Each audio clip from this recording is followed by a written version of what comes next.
Yeah, please, Your Lordship. I put listing a FAO and orders come tomorrow, Your Lordship. Orders matter, Your Lordship. No, in this, Your Lordship, in this case, Your Lordship is granted injunction on 24/7 and returnable date was 14/8.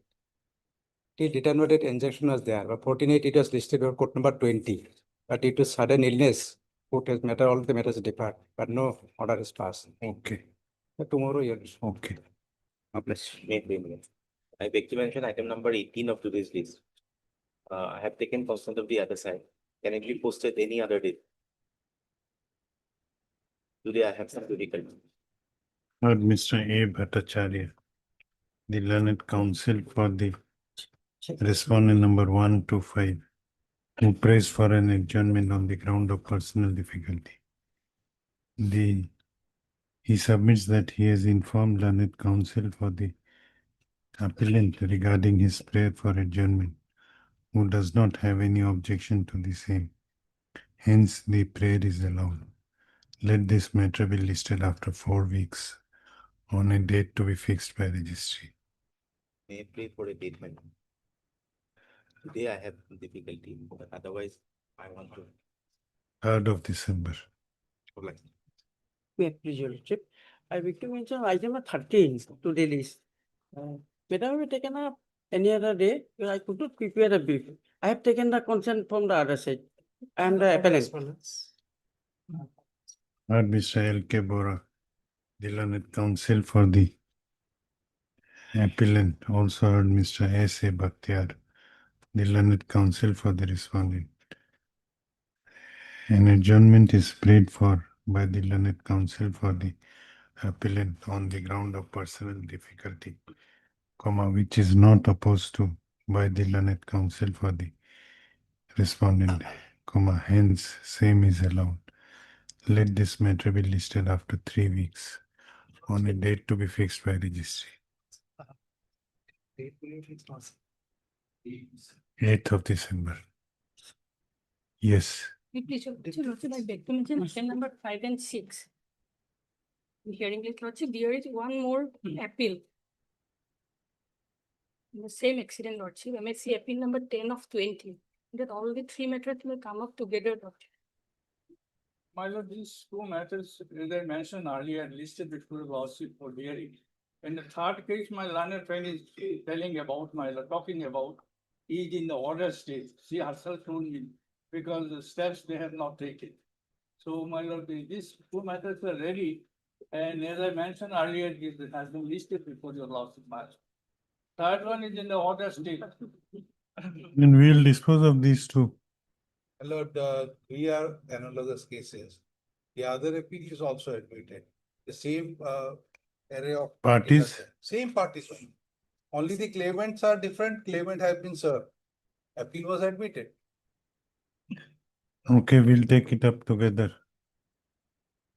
This is in the order stage, my lord. Again, if it will then. Why it is in order? The other parties are there in It the is other appeal. ready They for can hearing. Of course, I am not there in this case. Yes. I am representing the two claimants in these present two cases. And Okay, the third one, I am not. we'll list it next week My and then fix a date for Well- hearing thereafter. Heard Mr. R.K. Bhatra, the learned counsel for the appellants, who submits that apart from these two appeals, 2nd September is the witness matter. It will be on the third. Okay. common order. Apart from these two appeals, there is another appeal, namely MSc appeal number 10/2000 and what is the number? 20, 10 of 20. 20. 2020. 10 of 2020, which also arose out of the same accident, and hence he prays for taking up all the three appeals together. On the other hand, Mr. M.H. Rajbar Bhuyan submits that the other appeal is still pending at the stage of orders. Hence, he prays for taking up these two appeals Stop. However, after considering the submissions of learned counsel for the appellants, this court deems it appropriate to take up all the three appeals together. Hence, registry is directed to list the MAC appeal number 10/2020 along with these appeals on 3rd of My September. lord, can it be on second because the other appeal is fixed on 2nd of September? 2nd of It September. automatically comes. So Second, we will not. Sunday, my lord, hearing may not. No, we will not hear the matter on that. It will come in orders column. On second, we will fix the date for hearing. On 2nd of October, 2nd of September. Obliged. May I plead the lordship? Lordship, I beg to mention for listing of a testamentary appeal, lordship. Lordship, the matter was last listed on 2/6/2020. Can it be come up on 29th? lordship? Orders column, 7 September. May I please your lordship, I beg to mention a listing of a civil revision petition, my lord, 2014, my lord. Court number 8. Court number 8. Yes. Yes. On MAC appeal 7/22/2018, not been posted for a long time. May I pray for MAC listing? appeal, court number 8. Eight. Well, The order, I will read on this.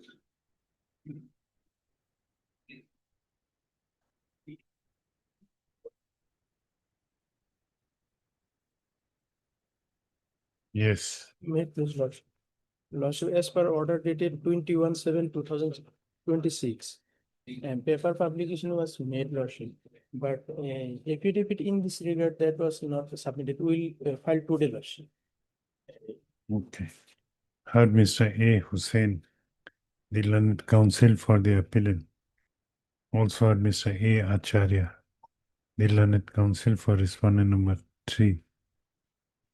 Learned counsel for the appellant has submitted that in pursuant to the directions of this court, no steps were taken by the appellant for publication of the notice to respondent number 2 in a newspaper. However, the affidavit in compliance thereto has not yet been filed. He submits that he will be filing the affidavit during the course of the day. Hence, prays for listing this matter on some other day. Prayer is allowed. Let this matter be listed. Short date. 11th of September.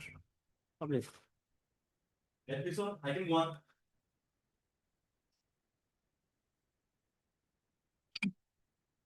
Maybe your lordship, the respondents have entered appearance. Preparing for all the respondents.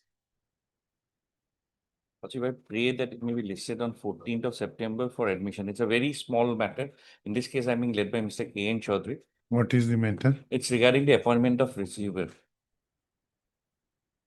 Already there's an injunction order which has been passed in which the properties of the partnership firm was sought to be kept in, it was directed that it should be kept properly. So we had also filed a petition for appointment of receiver that was rejected. Against that we had come, they have appeared. 14 September it may be there for admission. It's a very small matter. It can be disclosed. Heard Mr. R.J. Das, the learned counsel for the appellants. Also heard Ms. D Devi. D. Devi appearing for all the respondents. You have received the copy of memo of appeal. Yes, lordship. Stop. Since the appearance of parties in this case is complete, let this matter be listed for admission hearing on 14th of September. So deeply obliged.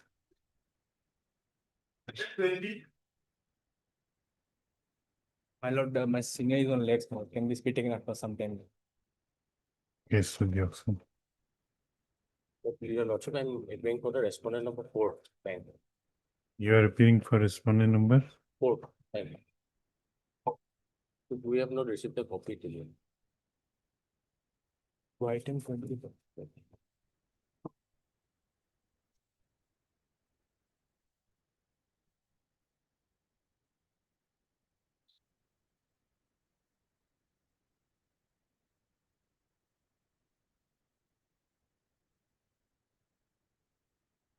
What is the matter?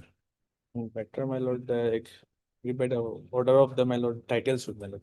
My lord, he's on left in court 6, my lord. He will come, my lord. No, we'll issue notice. My lord, if this can be taken after some time, my lord. No, Lordship, we have not received the copy. we'll issue notice. You are praying for any interim? Interim, my lord. He's praying for interim. That's why, my lord. Okay, wait for some time. Let him come. Hearing item 4.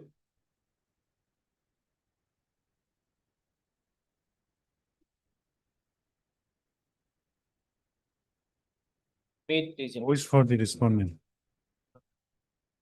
Your Lordship, Nobody's name has been I referred. think we have taken steps upon them by way of paper publication.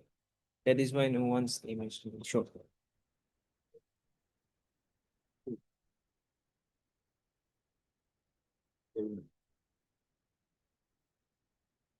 Yes, what is the matter? Your Lordship, there are only 3 grounds in this matter. One of the ground is that the monthly salary of the claimant was accepted at rupees 3,000 without there being any evidence on record. And the second ground is that the daily allowance was made part of the monthly salary, the wages. And the third ground is that the rate of interest should have been calculated from the date of filing the claim petition. What is the substantial question? Those are the substantial question.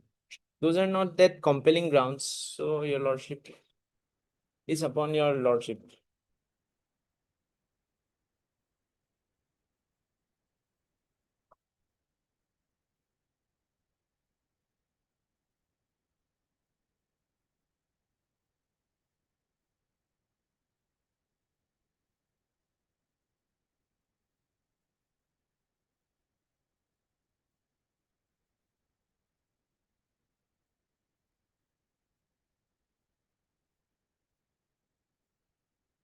Do you have any authority in support of this submission that daily allowances?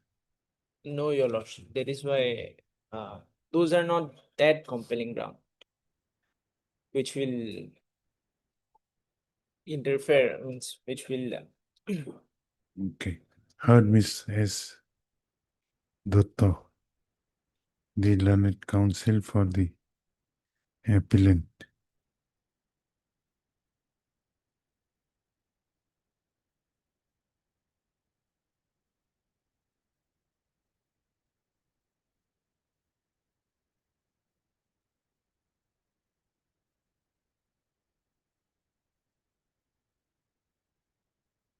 It appears that by order dated 8/1/2013, this appeal was directed to proceed ex parte against the respondent number 1 as well as 2. However,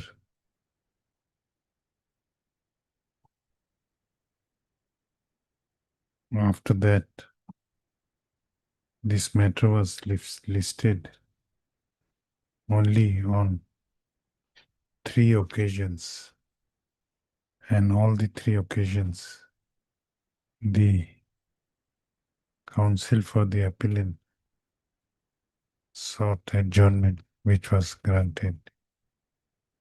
Stop. This appeal under Section 30 of the Employees Compensation Act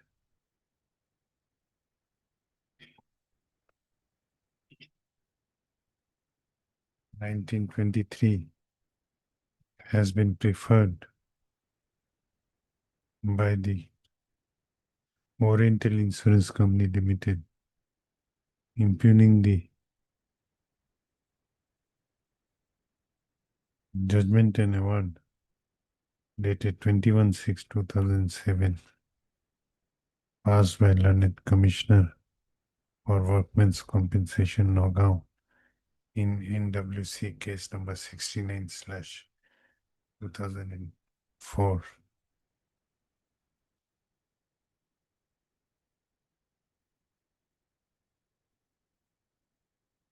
Stop. The facts. Where is the impugned order?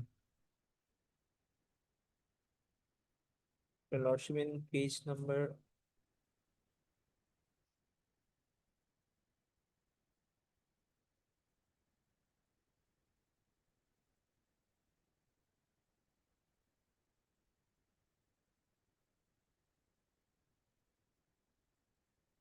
page number 17, Your Lordship.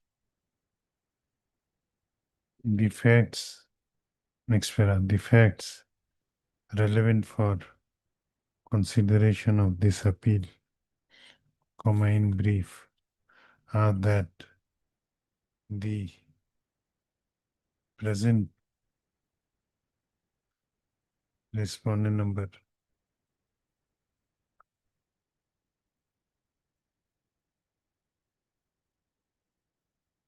two, respondent number one, as claimant had filed an application under section 22 of the Workmen Compensation Act 1923, claiming compensation on it for injuries sustained by the claimant in a motor vehicular accident on 4/4/2004 during the course of and arising out of the employment under the present respondent number 2.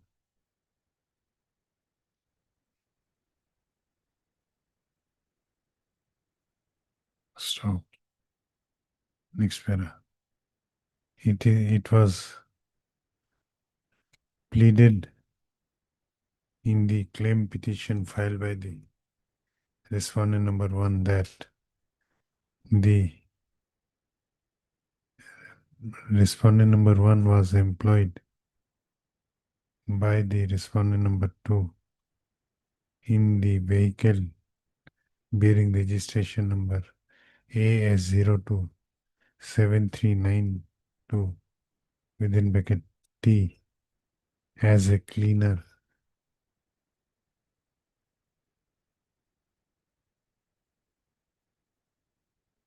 and also to help the driver and laborers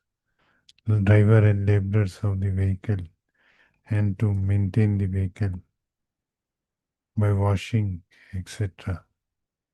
Stop. It is pleaded in the claim petition that on 4/4/2004, when the respondent number 1 boarded the vehicle, boarded the aforesaid vehicle and same was proceeding from Dokmoka side towards Nogao. It met with an accident at Mori Kolong, National Highway number 36 and the Nogao police station at about 8:10 p.m. due to sudden tire burst of the truck. As a result of the said accident, the respondent number 1 sustained multiple injuries on his person. Stop. The claim case filed by the respondent number 1 was registered as NWC case number 69/2004.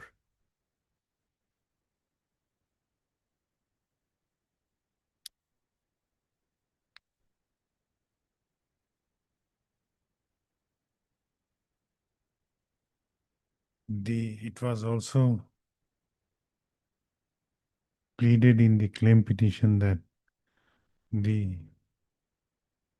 offending vehicle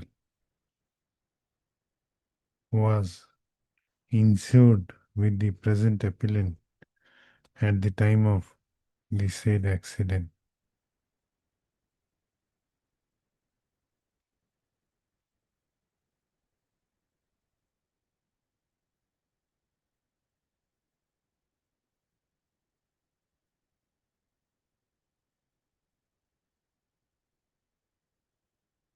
Stop. In the aforesaid case, claims case, the respondent, the opposite party, including the present appellant as well as owner and owner of the offending vehicle, did not contest the claim. Hence, it proceeded ex parte against them. Stop. In order to support his claim, the present respondent number 1 examined himself as PW1 and has exhibited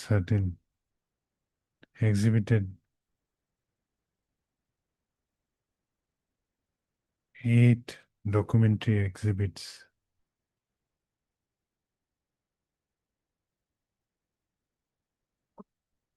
Ultimately, the claimant also examined the doctor who treated him as PW2.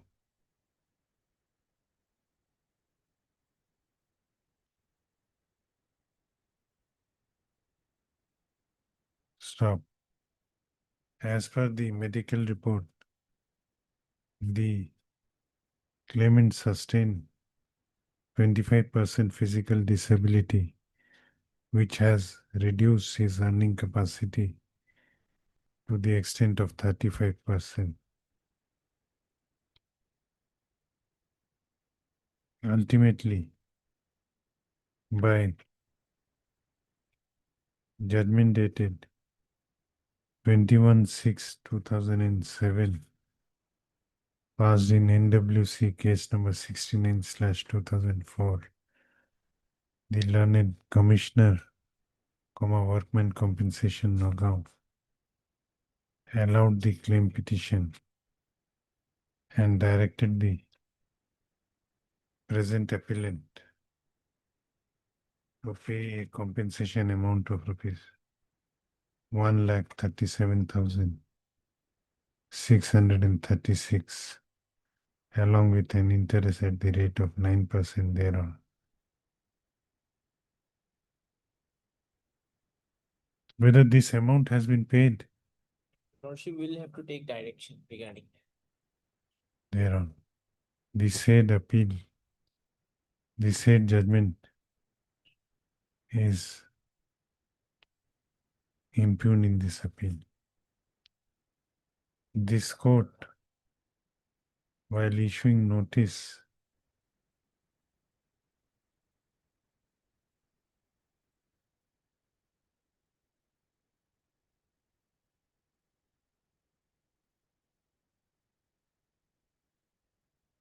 to the respondent in this case, by its order dated 1/3/2012,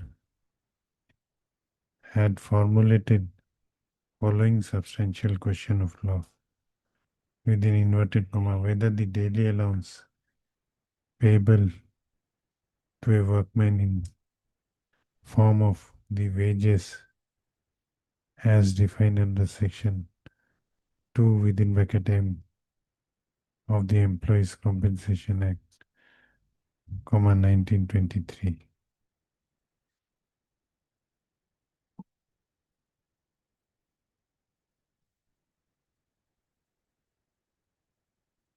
What is your submission? Lordship, I don't think so. This I'll grounds dismiss are- this appeal. Yes, Lord. Actually, Yeah. Lordship, these grounds are not that compelling to warrant your Lordship's direction to interfere in this order. Okay, I'll dictate the remaining part after going through some Okay. judgments. But the But, amount, your lordship, that I will have to take instruction whether the You insurance company have try settled to it. take instruction during the course of the day. Appeal is dismissed. Okay. Much obliged. Chamber में dictation लेना number. I beg your pardon, your lordship. Related to item number 30, lordship. Yes, There, the matter has been fixed for the month of December. Can we fix for 3 weeks, lordship? I'm praying for 3 weeks, lordship. In authority, lordship. no. On 3rd of December it was, 8th December. December. Thank you. Item 7 and 8.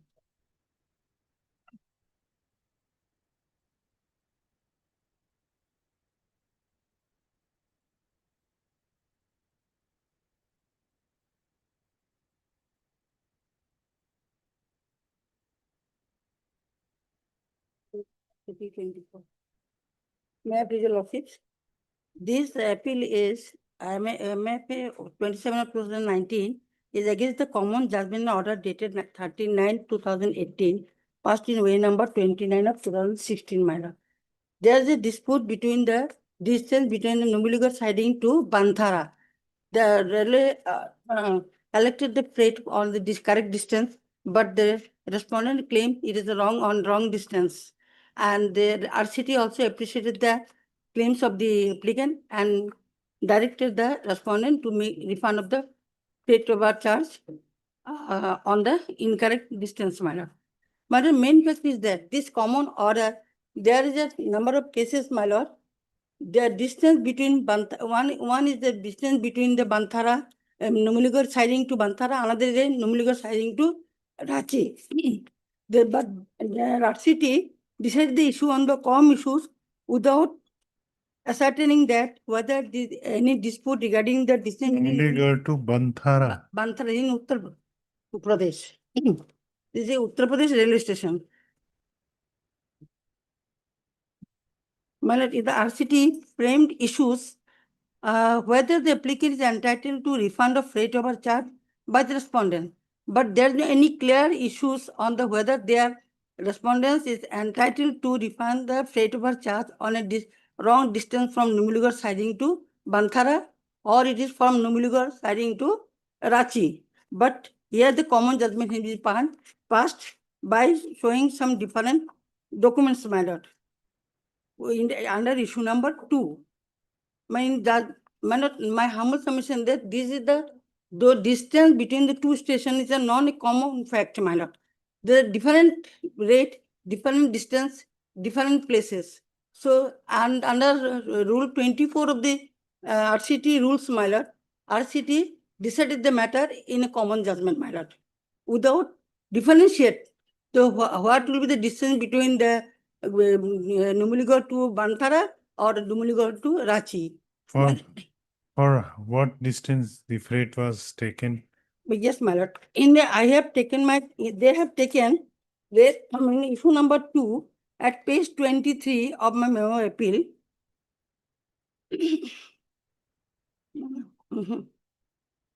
As per written, lordship has got it. Yes.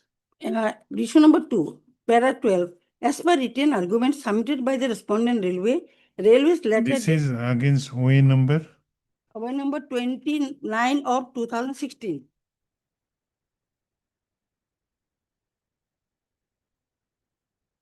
There is a different ways, my lord. Lordship can see in way number.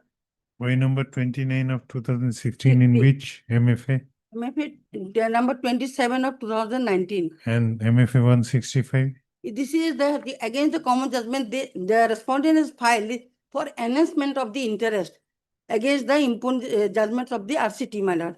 RCT granted 6% interest from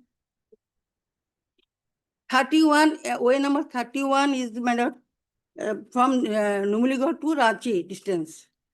Here, my lord, respondent directed the simple interest at the rate of 6% per annum from the date of filing origin application till the date of the judgment.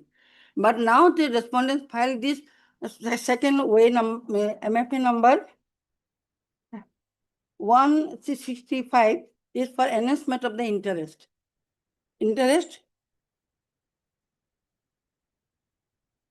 from the date of the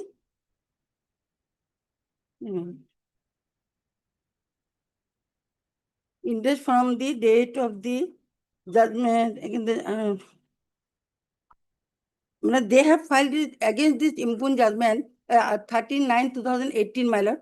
They have filed review petition before the RCT for enhancement of this interest, but the by order dated 25/3/2019, RCT dismissed their review petition without considering their claims, my lord, for enhancement of interest, which is on record, my lord. They are claiming claiming interest rupees 12 lakh. Their value of the appeal is 12,97,430, and their interest is claiming from the last payment of the freight 11/9/2008 at the rate of 12% per annum, which was not considered by the RCT. And in the number of cases, my lord, this honorable court also not considered. This is a claim of the interest by the respondent. The last occasion, my lord, on 27, my lord, same appeal, my lord, already heard by this honorable court, my lord. Judgment has been reserved. Judgment reserved? Yes, my lord. MFA 15 of 2019 and MFA 180 of 2019. Same issue is in. Same issue, my lord. Already reserved, my lord. In both the cases, I have filed my written argument. No, I have not heard any matter regarding difference in distance. Because of section 24, Lordship, the impugned judgment was decided in all 5 claim applications. So as per section 24, Lordship has decided to decide the matter individually, Lordship. That's why on 28/7/2026, Lordship, MFA 15 and MFA 188 was heard, Lordship, separately. And now today, the matter has, this item number 7 and 8 has been fixed, Lordship. This is the same manner, same on the distance between the Numaligarh siding to Banthara. MFA 15 and MFA? 188 of 2019. These two are reserved. Yes, Reserved, my lord. The hard on 27 2000. Issue is same. Issue Issue is same, types my of lord. different. That's why your lordship has decided to decide this separately. My lord, my lord, in the two item also listed in the supplementary list today, my lord. Item number 21, 22. This is also same matter on the distance between the Numaligarh to Rachi, not Banthara. Same against the same common judgment. No, what is your submission in this case? Yes, my lord. Already I have taken ground in my memo appeal that rail is not entitled to refund this plate of birth charge as they claim, RCT directed.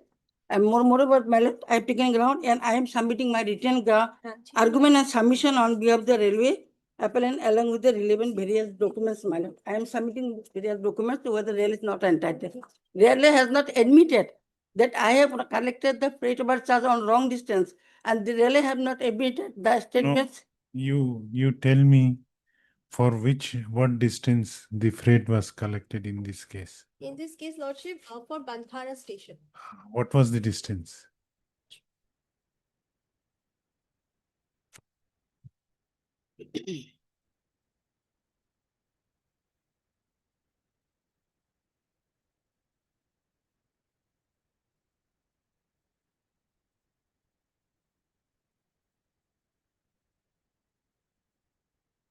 Lordship, for Banthara station, lordship, earlier as per their letter dated 5/9/2006, they have mentioned that station between Numaligarh refinery siding to Banthara is 1953 kilometer. Which document? 5/9/2006.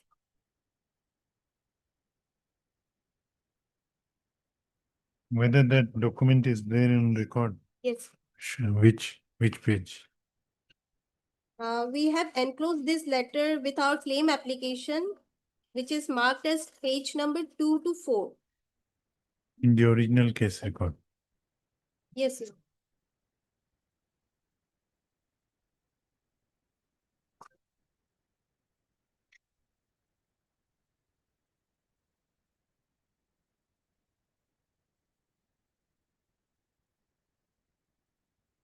And for which distance you paid the freight? Lordship, as per their letter 59/2006, they have collected freight for Banthara station to the tune of 1953 kilometer. On the basis of this distance, they have collected freight, Lordship, And what is which the was actual, later modified by their letter dated 1/12/2008. That is after 2 years. Lordship. what is the actual distance? The actual distance now is 1854 kilometer. So there is a difference of 99 kilometer.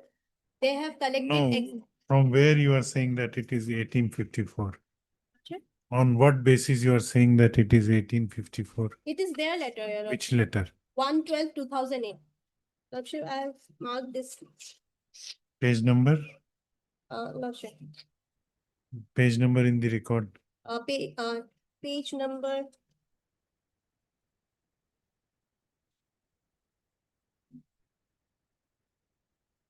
Page number 10, 1/12/2008. You mark it.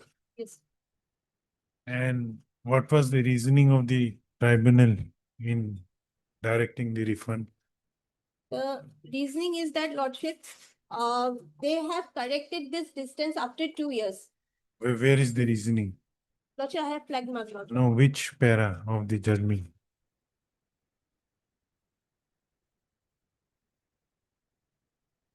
Which portion of the impugned judgment? The Sure. Issue number 2, para 12. yes, please read. Yes. I'll come to you, Miss Chakravarti. Yes, sir. I'll As per written argument submitted by the respondent railway, the railway's letter dated 1/12/2008 encloses annexure number 6 to OA showing distance of 5 stations from NMGS. Was the distance prevailing? NMJS means Numaligarh. Yes, Lordship. Okay. Numaligarh refinery siding. It's a private siding on it. Was the distance prevailing at the relevant time, and it had nothing to do with the distance prevailing in the year 2006. While letter dated 16/12/2008, Railways had rectified the distance from NMGS to 4 stations, Hisar, Bijwasan, Qatar Singhwala and Bhatinda respectively. However, the distance from NMGS to Banthara remained same. Thus, by this letter, the railway had corrected the clerical mistake that appeared in the railway's letter dated 1/12/2008. So far, the consignment in question, the railway had never admitted anything about the collection of freight. So here, 1/12/2008 reference of this letter is there, Lordship. Now, again, Lordship, Lordship may kindly turn to page 12 of the impugned judgment, 24 of the memo of appeal. Yes. Yes. From the top, Lordship, it is as per the applicant, Lordship, page line number 1. Yes, I got 10, it. Lordship. Line number 10. As per the applicant, the railway identified their wrongs and admitted the correct freight charging distance, which is much less than the distance for which freight were charged, while letter dated 1/12/2008. But respondent in reply submitted that railway had never admitted any mistake wrong in respect of distance. It was also submitted that railway's letter dated 1/12/2008, the distance of 5 stations were informed which were prevailing at the time of issue of the letter. Then, Lordship, it was also submitted that while letter dated 31/7/2008, the railway corrected the wrong distance which was reflected in the distance letter dated 5/9/2006. Similarly, while railway's letter dated 16/12/2008, the clerical mistake appeared in railway's letter dated 1/12/2008 were rectified and nothing has been mentioned in respect of distance reflected in the railway's letter dated 5/9/2006. Hence, the statement of the claimant to the effect that the railway had rectified the distance reflected in their letter dated 5/9/2006 is not correct. It was also submitted that the distance from station to station keeps changing due to various reasons like commissioning of. These are the observations recorded from the written statement of the railways, Lordship. Now, Lordship may kindly come to paragraph 13. We have perused the files and case records also. During the proceeding, the respondent railway produced the presently posted CGS and MGS for cross-examination for denial of the content of the excess freight calculated by CGS Shri Pradeep Kumar Singh, posted at Numaligarh siding. had filed an affidavit. In para 4 of his affidavit, he has stated that NRL authority had shown me the Xerox copy of statements which contains the signature of the then CGS and MGS now retired. I have no alternative but to put my signature on the said Xerox copy of statement. In his letter to SCM Court, NF Railway Maligaon, he has stated that during the period from 2005 to 2008, computer system was not introduced at NMGS goods, and therefore the statement in question which the applicant has relied on might have been prepared by NRL authority. During the course of the proceeding, applicant submitted a reply obtained by the learned counsel for the applicant from CPIO JDTC Claims Railway Board under Right to Information Act 2005, wherein it is stated that as per available records, rule number 317.91 to 3 of Indian Railway Conference Association Conference Rules Part 2 of 1972 is still in vogue, and have also enclosed an attested copy of Rule 317.91 to 3 regarding overcharges unclaimed. In clause 3 of the said rule, it is observed that to meet the cases of large and well-known firms, it may be arranged that such firms as are prepared to sign an undertaking to pay undercharges after delivery shall also be allowed to include in the same agreement an undertaking by the railway to refund all overcharges as soon as discovered, and the limit of time being 6 months in either case. As stated above, the respondent railway collected undercharges of rupees 98,35,378 in each case for the period 18/9/2006 to 23/7/2008, which were clearly beyond period of 6 months. As a good gesture, the applicant paid the amount to the respondent railway. But when applicant demanded refund of overcharges on the same basis for other 5 destinations as certified by them, the respondent denied the same on the ground of it being time barred and hence not admissible. Despite resistance on the side of the applicant, the respondent railway denied that they have overcharged the applicant and that the distance charge during the period 18/9/2006 to 23/7/2008 was not correct, and the letters subsequently written by the respondent railway to the applicant do not reflect the exact distance from the period 18/9/2006 to 23/7/2008. During the whole proceeding, the respondent has not brought any material on record to show the exact distance for these pair of points for the year period 18/9/2006 to 23/7/2008. The applicant demanded the distance tables while letter dated 11/8/2006, and all subsequent replies given by the respondent railway were based on this letter, which continued till 2008. The reply to the letter dated 11/8/2006 was furnished by the respondent railway, while letter dated 31/7/2008, stating that the chargeable distance for goods traffic from NMGs to different destination stations furnished by this letter of even number dated 5/9/2006, wherein the distance for Ranchi was shown as 1378 kilometers via Maldadan, Asansol, which was wrongly shown instead of 1443 kilometers via same. The respondent has not brought any material on record to show that this distance were changed subsequently. If respondent railway had recovered undercharges after 2 years, they should have also been gracious enough to refund the undercharges due to applicant after correct distance was confirmed by them. Therefore, we hold that freight was clearly overcharged by the respondent from the applicant, and respondent railway is liable to refund the same. This is the observation passed by the learned tribunal lodge. No, but where is the observation regarding difference in distance between Numaligarh and Pantara? It is there, Lordship, 1/12/2008, Where? in paragraph 12, paragraph 12, Lordship.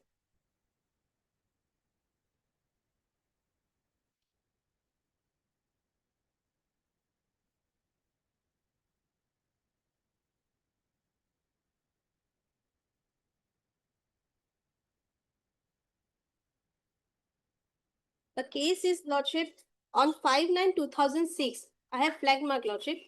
Based on this letter, the respondent have provided us the distance from NMGS to different different stations, Lordship.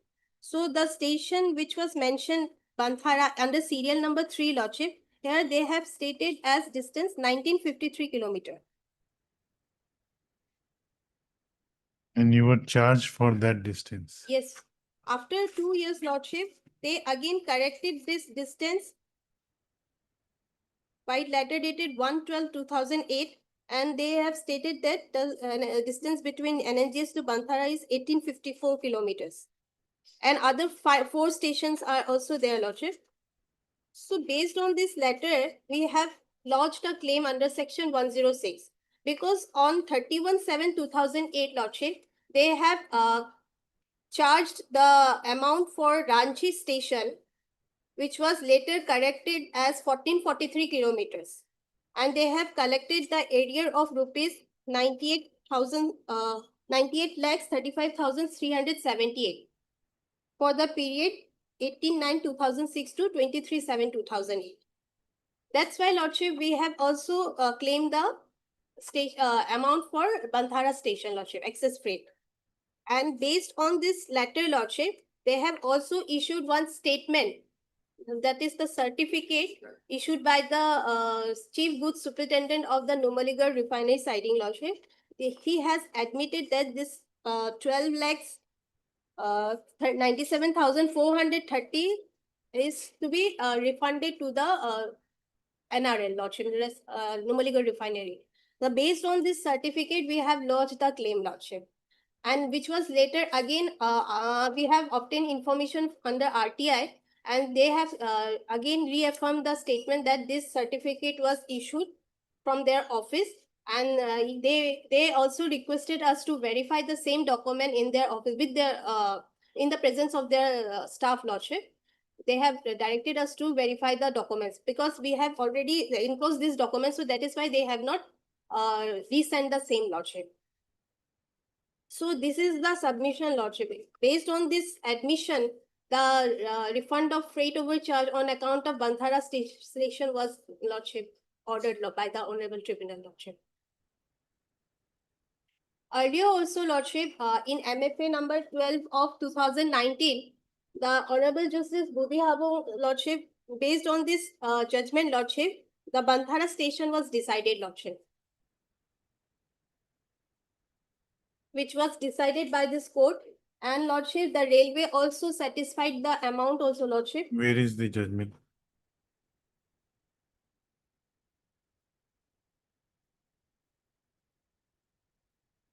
This is in respect of Station. some other original application Yes, Lordship. by some other party. No, same party, Lordship. Numaligarh Refinery. Issues are same all. OA number कितना लगेगा?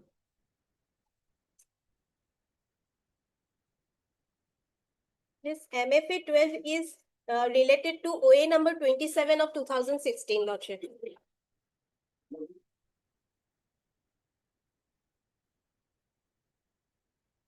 Lordship, paragraph 4.1, Lordship, facts are there, Lordship. Between 8/4/2007 and 28/3/2008, Messrs. Numaligarh Refinery Limited booked consignments of petroleum products from Numaligarh Refinery siding to Banthara. So this is also with regard to Banthara station. And this judgment was delivered by this Honorable Court on 19/9/2025. And thereafter, the Railway Lordship has also satisfied the ticketal award, Lordship. I have furnished this document, Lordship. The petition submitted before the What is this petition? Which? Lordship, it is with regard to MFA 12. They have satisfied the decree. In paragraph 5, Lordship, they have stated that the respondent railway, after dismissal of the railways appeal in High Court, honoring the order passed by the Honorable RCT of dated 13/9/2018, sanctioned rupees 86 lakhs 1196 and made payment of rupees this and this promptly as full and final satisfaction of the decree. After, Lordship, this is the observation. And based on this, Lordship, I'm trying to make submission that similar matter is with regard to present case, Lordship, MFA 27 of 2009. And what is the issue in MFA 15? In MFA 15, there are other stations, Lordship. You are party there. Yes, Lordship, same party. And in MFA 188 This is the cross appeal filed by us, Lordship. for Enhancement of the interest, Lordship. Like That was, Lordship, MFA maybe- 165. Yes, Lordship. In MFA 12, Lordship, the separate appeal was also discussed, Lordship. That is the cross appeal, and that cross appeal was dismissed by this Honorable Court, Lordship. So we are not pressing with regard to the interest part, Lordship. So MFA 65, you are not pressing, 165. Yes, Lordship, because we are obeying this order of this Honorable Court, because in here they have dismissed, the Honorable Court have dismissed this appeal, Lordship, that we are not entitled to get the interest at the rate of 12%, Lordship. Okay, yes, Ms. Chakravarti. Lordship, one more thing, I would like to submit the written argument in the present case.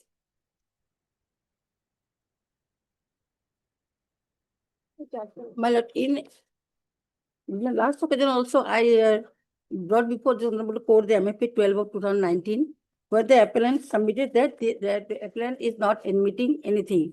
But later on, the Honorable Court, with objection that we are admitting the wrong distance. So it is already happened, my lord. There's a two contradictory observation is made, my lord. In my appellant, in MFA 12 of 2019, then what is the submission of the appellant already is recorded here, my lord. We are not denying. So now the letter dated 5/9/2006, 1/12/2006, 16/12/2008, 1/12/2008, 31/7/2008, and 16/12/2008. All what are the basis for showing the distance between the Numaligarh to Banthara? This is the prevailing distance. When it was 1996, it was 1953. But after omission or any construction of the overbridge or any diversion, so the distance between Numaligarh to Banthara has been increased to 1854. That is prevailing date. When it was this consignment was booked and it was transported by the railway. So, this is the earlier distance after conversation of or construction of any bridge or barriers, whatsoever it may be, which was accepted by the Numaligarh refinery, but letter dated 28/11/2008. That, my lord, it was that prevailing date in the year 2008, the distance between the Numaligarh and Banthara was a 1854 kilometer, my lord. This already I am submitted before this Honorable Court in MFA 12 of 2019. We are not admitting that we have not collected any freight about the wrong distance. But later on, it is already my submission, my statement was reflected. Then later on, it is shown that we have admitted the distance. So what, nothing to do, my lord. So that's why railway has already, without telling you the same. Why did not you challenge the? That's why, my lord. I already requested them to go challenge the judgment, my lord. Though you are, They have satisfied. for the RCT also, you did not provide any Yes, my lord. document Yes. during the But even that, proceeding of the original application, though you took plea in your written statement that distance has been changed due to construction of. yes, but in my written statement already I have But taken. you From the have, judgment, it is in the judgment is reflected, my lord. In issue number 2. but you did not produce any material, any documents. Yes, mother. This 5/9/1/12/2018, 8, 16/12/2008, in 1/9/2008, 5/6/2009, my lord. In my documents, my lord, already I have furnished before the railway. Whether in MFA 15 you have you given any written argument? Yeah, in this case, I could not give the written argument. In this case, I am giving my written argument. In ma'am. this case, you will Yeah, be. now it's up to Lord. Okay. I am giving the written argument. Give. And in both the cases interest. They are not entitled to get the enhancement of the interest. Interest, they are not pressing. Yes. So, my lord, in this case, I am filing my written argument. In both the cases, though they are not pressing, it is not required to submit the written argument. You may submit. No. My lord, in the another case, my lord, but in a supplementary, this is the distance between the Numaligarh and Banthara. In supplementary, the two cases already listed, my lord, item number 21, 22, which are the same against the common judgment 39/2018, distance between the Numaligarh and Rathi. So, in this case The also, submissions remain same. yes, my lord. Lordship, I beg to differ from the submission made by the council. I have checked the records, Lordship. The claim is for 3 distance, Lordship, for 3 stations, Lordship. That is, Which case? This It's is item number 21 and 22 in MFA number 16 of 2019. in 27, no more submission, na? No. Heard Miss U Chakravarti, the learned senior standing counsel for NF Railway, as well as also heard Miss M Sharma, the learned counsel for the respondent in MFA number 27/2019 and appellant in MFA number 165/2019. Both the learned counsel have also submitted their written gist of argument. The hearing concluded, judgment reserved. Supplementary.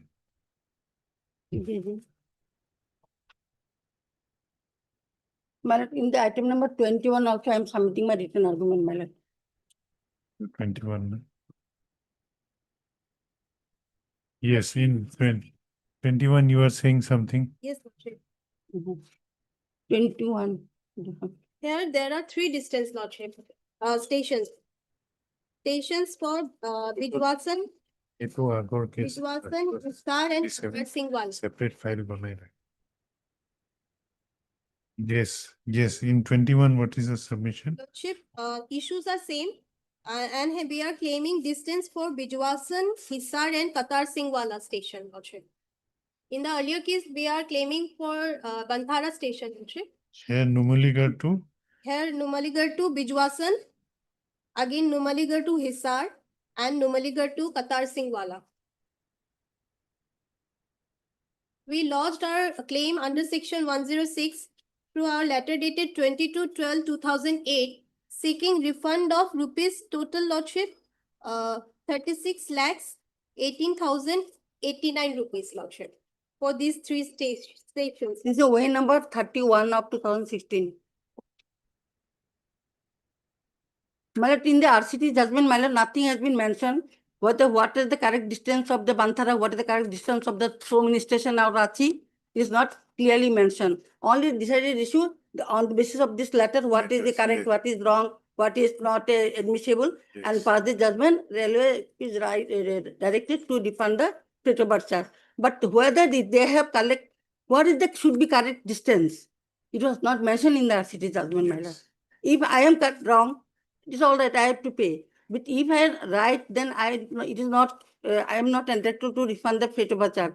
But only common issue was framed. But again, the distance between the Banthara or distance between Numaligarh to Ranchi or some other stations, what should be the distance, what should be the amount? That is not calculated it correctly. appears that RCT has not followed that rule 24. Yes, my lord. 224 was not followed, my lord. That was also not aided by them, Lordship. If it is their Lordship, it is their duty to make. It is not only duties of the railway, it is the duty of the claimant who filed this application. That I have to file the separate application, I have to obtain the separate judgment. It is the judiciary. But who they will are decide pressing the whether to decide RCT, case they are pressing the separately or RCT, pass the common judgment, get a common order to harass the railway to get the undue privilege, which the public interest is violated, it is the public money. Railway is compelled to give the public money. They wasting their public money. And their claimant is that claiming everything without any evidence. Even they failed.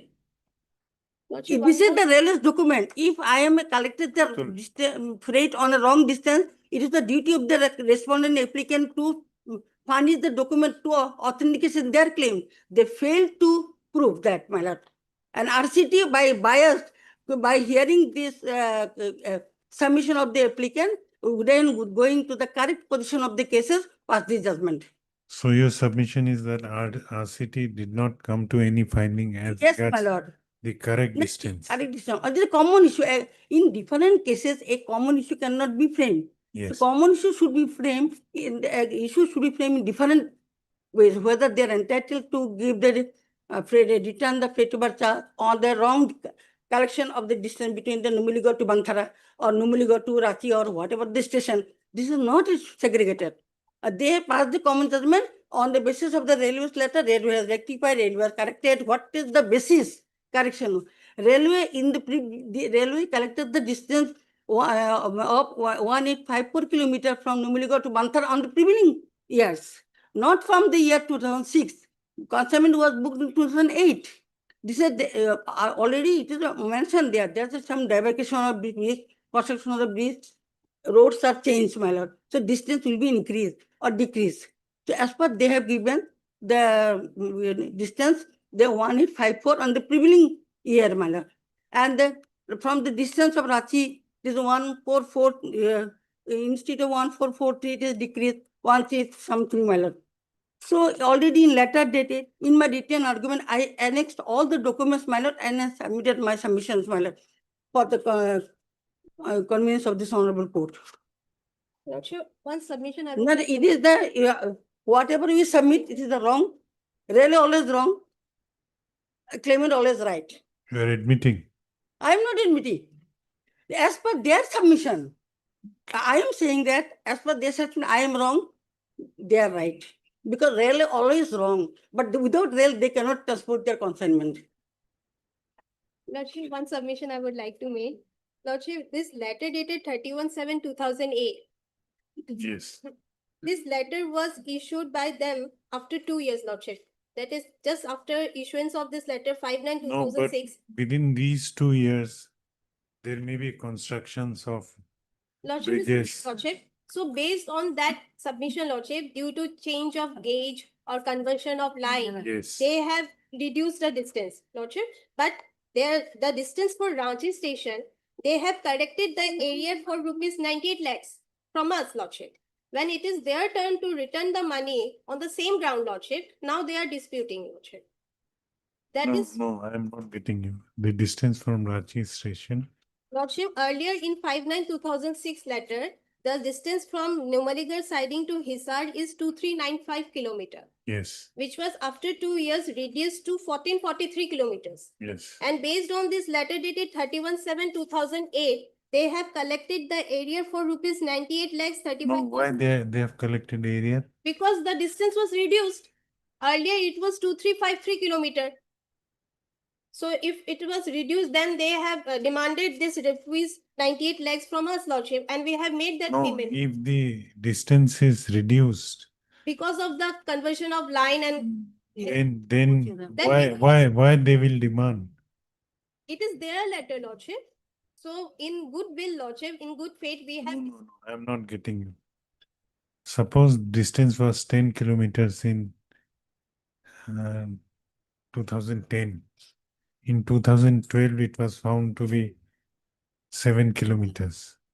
So the difference It's 3 kilometers. distance, Lordship, they have collected the undercharges from us, Lordship, the area amount, Lordship.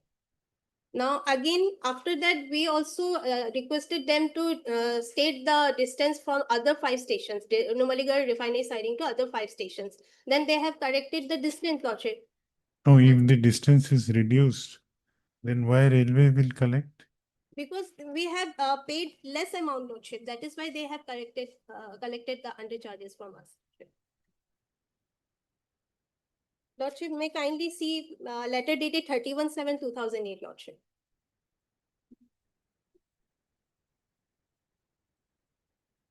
No, earlier they paid for a distance which was more. In this letter, Lordship, I'm reading from this letter, 31/7/2008, which is marked as page number 5 of the trial court record, Lordship. Here it is mentioned that it is to inform you that the chargeable distance for goods traffic from LNGs to different destination stations furnished by this office letter of even number dated 5/9/2006, wherein the distance for Ranchi was shown as 1378 kilometer via Malda town, Asansol, which was wrongly shown instead of 1443 kilometer. So, It was earlier it was less. 78 kilometer. Earlier it was less. Yes, Later on it was found to be more. yes. Therefore they collected. They have collected. Yes. Okay.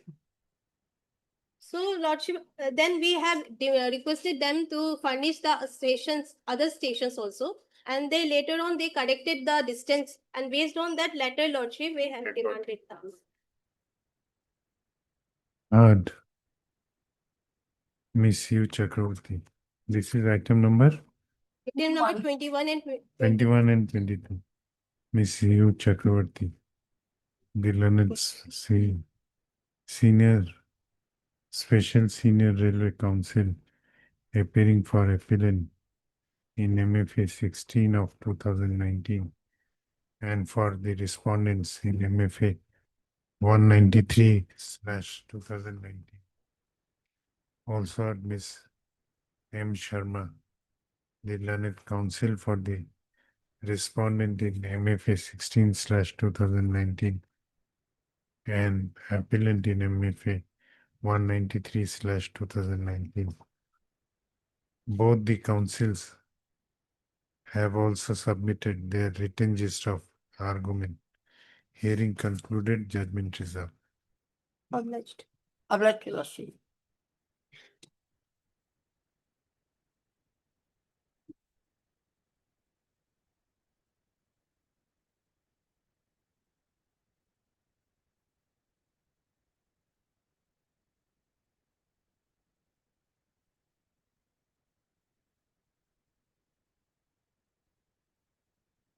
May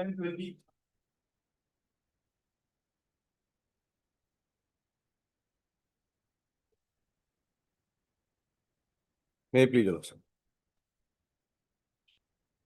My lord, this is an appeal against the order of the, my lord, Civil Judge Senior Division, my lord, Tezpur Sonitpur, 15/6/26. Rejecting, my lord, the prayer for temporary injunction in respect of, my lord, the suit filed by the petitioner, my lord, plaintiff. My lord, what has happened, my lord, very briefly stated, my lord, the petitioner, my lord, she is the plaintiff in title suit 15/26.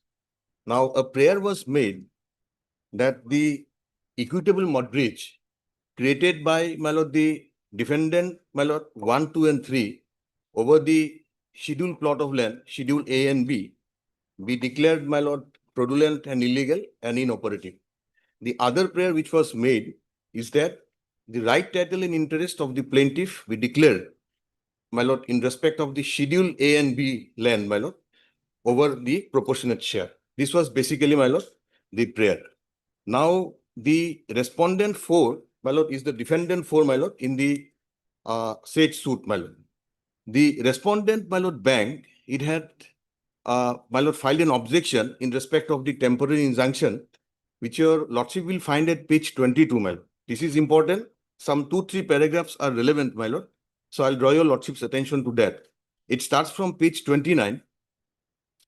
And your lordship will kindly mark one aspect of the matter, that this objection, my lord, has been filed on oath, my lord. At page 62, your lordship will find the affidavit. This is relevant. Now, paragraphs, my lord, 5/23 to para 29, these are relevant paras wherein, my lord, the bank has categorically stated that no equitable mortgage has been created in respect of the schedule B land, my lord. For that purpose, I take your lordships to firstly para 5, my lord. Para 5, my lord, it starts from page 31. I take your lordships to relevant part at page 33, my lord.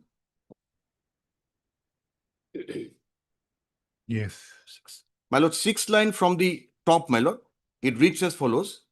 So far as the schedule B property, the said property is not a mortgage property, and the answering deponent has not taken any surface proceeding against the schedule B property, which is a property owned by her father during his lifetime, and after demise of her father, the names of the plaintiff as well as defendant 1, 2, 3 has been mutated in the revenue records of right, i.e. Jamabundi. So this is a categorical statement. No mortgage, my lord, is created over schedule B property. Now your lordship will come to para 25.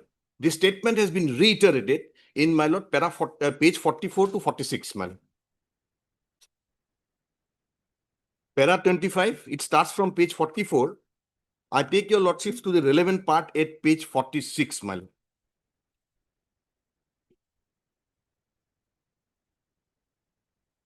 The relevant part starts from, my lord, line 8 from top. Your Lordship has got it. It starts as it is pertinent to mention. Yes. It is pertinent to mention herein that although the defendant bank has issued 13-2 notice, that is under the Surface Act, my lord, dated 28/4/25, calling upon the defendant 1 to 3 to repay the entire outstanding amount, thereby putting the Schedule B property as a mortgage property, followed by issuance of 13-4 possession notice dated 15/7/25. But immediately after issuance of the said possession notice dated 15/7/25, the defendant number 4 has got the information that the possession notice dated 15/7/25 is a defective one, as in the said possession notice 15/7/25, the Schedule B property has been incorporated instead of Schedule A property, as the Schedule B property is neither a mortgage property, and as such immediately issued a recall letter dated 2/12/25, thereby recalling the entire measures taken under the said 13-2 notice dated 28/4/25, as well as the possession notice dated 15/7/25. As such, the possession notice dated 15/7/25 has become infructuous, having no legality in the eye of law, thereby issued fresh 13-2 notice dated 17/20/25, as well as possession notice dated 6/3/26, followed by publication of possession notice in the newspaper publication, as well as the pasting in the conspicuous part of the mortgage property, that is Schedule A property. Now, my lord, there is a categorical statement saying that since no mortgage is created over Schedule B, therefore the possession notice has been withdrawn. Thereafter, I take your lordships to para, my lord, 27 also, page 53. These are reiterations, my lord. Para after para. And page 54, relevant, my lord, part of para 27, page 54, the relevant part starts from fourth line from the top. Furthermore, the scheduled property has never been mortgaged, and as such, no claim shall arise in any manner whatsoever. This is again, my lord, a reiteration. Again, there is another, my lord, statement in para 9 at page 55. Next page, my lord, page 55. The relevant part, my lord, fourth line from the top. So far as the scheduled property is concerned, the same owns and possessed by the petitioner and the defendant number 1, 2, 3 jointly in view of the inherited by their father husband, and at no point of time the defendant number 4 has ever claimed over the Schedule B property. Now this was the position, my lord, so far as the claim of the respondent defendant bank 4 is concerned in respect of, my lord, the scheduled bank property. The matter was heard, my lord, on 12/5/26 pursuant to the objection, my lord. And What you claimed in the injunction application, what was your prayer? My prayer was that so far as the equitable mortgage created over both property A and B is concerned, that is fraudulent. And so far as I am concerned, that, my lord, equitable mortgage should not be enforced, that should be declared illegal. And the another prayer was, I am being by devolution of right, the property was devolved to me also, my lord, and my share over Schedule A and B, my lord, land should be declared by the trial court, my lord. No, Basically, no, but what temporary relief you saw? I sought, my lord, that the bank should not proceed further. Against Yes, in respect of, my lord, the Schedule A and B property. B, because they are not proceeding. B, they are proceeding, my lord, I'm coming to that. Thereafter, what has happened? My lord, more interestingly, if your lordship comes to, my lord, this page 73. Let the copy may be shared. After that, the interim may be heard, Lordship. Well, they are not the caveat. They ought to have filed a caveat, my lord. It's my right to file an appeal. They are not the caveat, my lord. Your lordship will take up the matter, because otherwise, my lord, if the bank proceeds, my entire suit will become infructuous. A third party right will be created. Lordship, what has happened? Pursuant to this objection, they have brought on record an additional affidavit whereby totally, my lord, a different opposite stand has been taken, saying that Schedule B property, over Schedule B property also the mortgage, my lord, is created. And the trial court, my lord, if your lordship comes to page 73, this is an exceptional case, my lord. What has happened and the manner and method which it proceeded, my lord, it caused serious prejudice to me, my lord. Page 73, your lordship will kindly see. After, my lord, the matter was heard on 12/5/26, then this was the order passed by the learned trial court on 29/5/26 at page 73. Case record put up today as last date was declared holiday on account of Idhut Zuha. The last date was 27, my lord. The preceding page, my lord, is the order fixing, my lord, 28/5/26, the last. Then, my lord, 28 was declared Eid, my lord. Thereafter, on 29, this order was passed. Opposite party number 4 has submitted an affidavit on 27/5/26, along with documents to bring on record the relevant documents in regard to availment of loan by defendant 1, 2, and 3 from defendant number 4 bank, creating equitable mortgage over Schedule B property, as well and further be prayed to expand the averments made in the written objection application in regard to no mortgage create over the Schedule B property to secure the ends of natural justice. Furnish the copy to the same to the petitioner, fixing 15/6/26. Now, this additional affidavit, which was brought on record, a totally different stand was taken, saying that equitable mortgage was also created over Schedule B property, and the, my lord, averment was that there was a mistake. Further be prayed to expunge the averments made in the written objection rejection in regard that no mortgage created over the Schedule B property. This was, my lord, the additional affidavit by which a totally, my lord, opposite stand was taken. Now, what the, my lord, trial court did, the trial court ought to have fixed a date, my lord, for hearing. Allow me to, my lord, at least, my lord, make my submissions or objection in respect of the additional, my lord, affidavit. Subsequent to 29/5/26, my lord, the trial court on the next date, your lordship will see the next date was fixed for page 73, 15/6/26 for hearing/order. Page 73, last line. Yes. Fixing 15/6/26 for hearing order. Now, page 74 on 15/6/26, my lord, this order has been passed. I was not heard. I was not, my lord, allowed to at least, my lord, place on record my objection, my lord, and But thereby it states that parties are duly represented. on 15/6, my lord, this order is passed.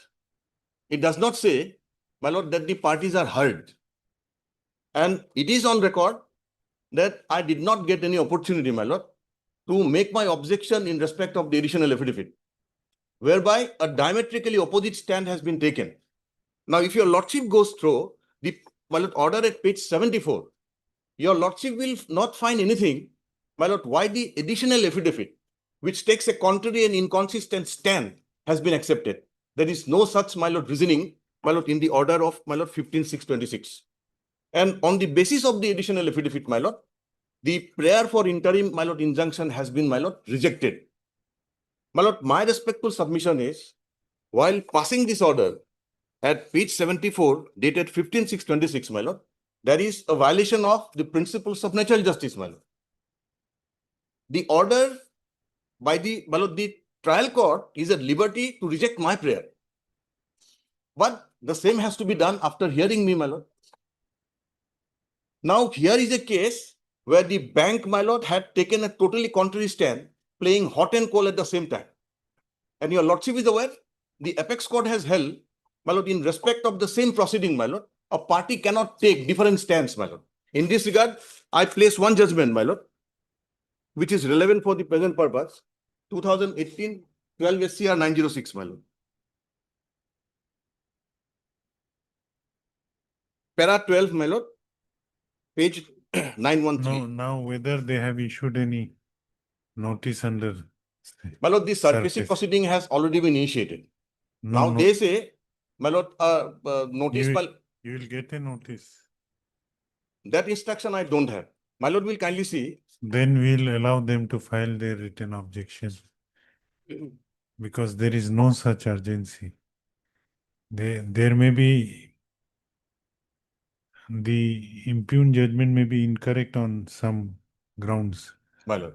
but that has to be considered after giving them opportunity. Is there any urgency of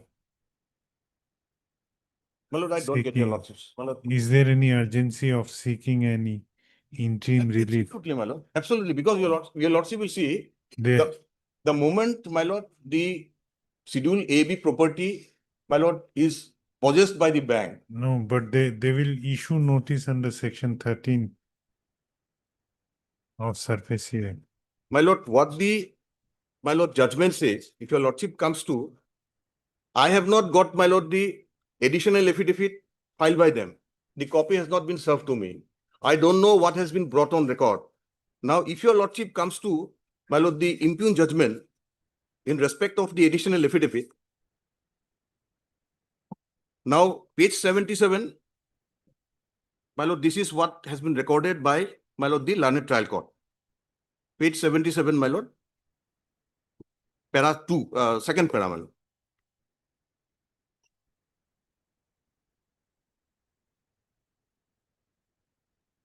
During the pendency of the present application, defendant number 4 has filed an additional affidavit, bringing certain subsequent facts on documents on record.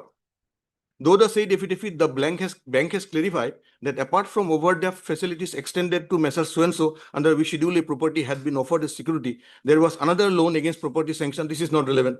According to next para, my lord, according to defendant 4, Schedule B property had also been mortgaged by deposit of the original title deeds in connection with the said facility, and its earlier statement to the contrary had been made inadvertently. They said that was made inadvertently, my lord, or not. In support of the said stand, the bank has produced copies of the loan application, disbursal request form, facility agreement, notices So, issued under. is it the fact that Schedule B property has been mortgaged in respect of some other loan? No, my lord. No. So far as I am concerned, my lord, so far as I am concerned, I am not privy, my lord, to any mortgage. This is my lord, stand all along. I am not privy, my lord, to any mortgage, my lord. Now, your lordship will see, last part, page 77, in support of the said stand, the bank has produced copies of the loan application, disbursal request form, facility agreement, notices issued under 13.2 and 13.4 of the SURFACE Act, particulars of so-and-so, photographs relating to a fixture of possession notice, and an affidavit dated 26/19 allegedly executed by the plaintiff recording that she had no objection to creation of the equitable mortgage over the Schedule B property. My lord, the possession notice, etc., my lord, under 13.2, 13.4, my lord, has been issued. My lord, my humble submission is, my lord, the trial court was at liberty to reject my prayer. But, my lord, the statements which were made on oath by way of the, my lord, objection, that was turned around overnight, my lord, saying that that was done inadvertently. Now, whether, my lord, the question is whether that could have been done by the bank. And this was a point which the trial court ought to have, my lord, heard both the parties. And thereby, my lord, the issue ought to have been decided, my lord. Now, my lord, the Supreme Court judgment, which I am referring to, my lord, para 12, exactly this point arises, my lord. If your lordship takes up para 12, my lord, I am just reading one paragraph, my lord, for my satisfaction, my lord.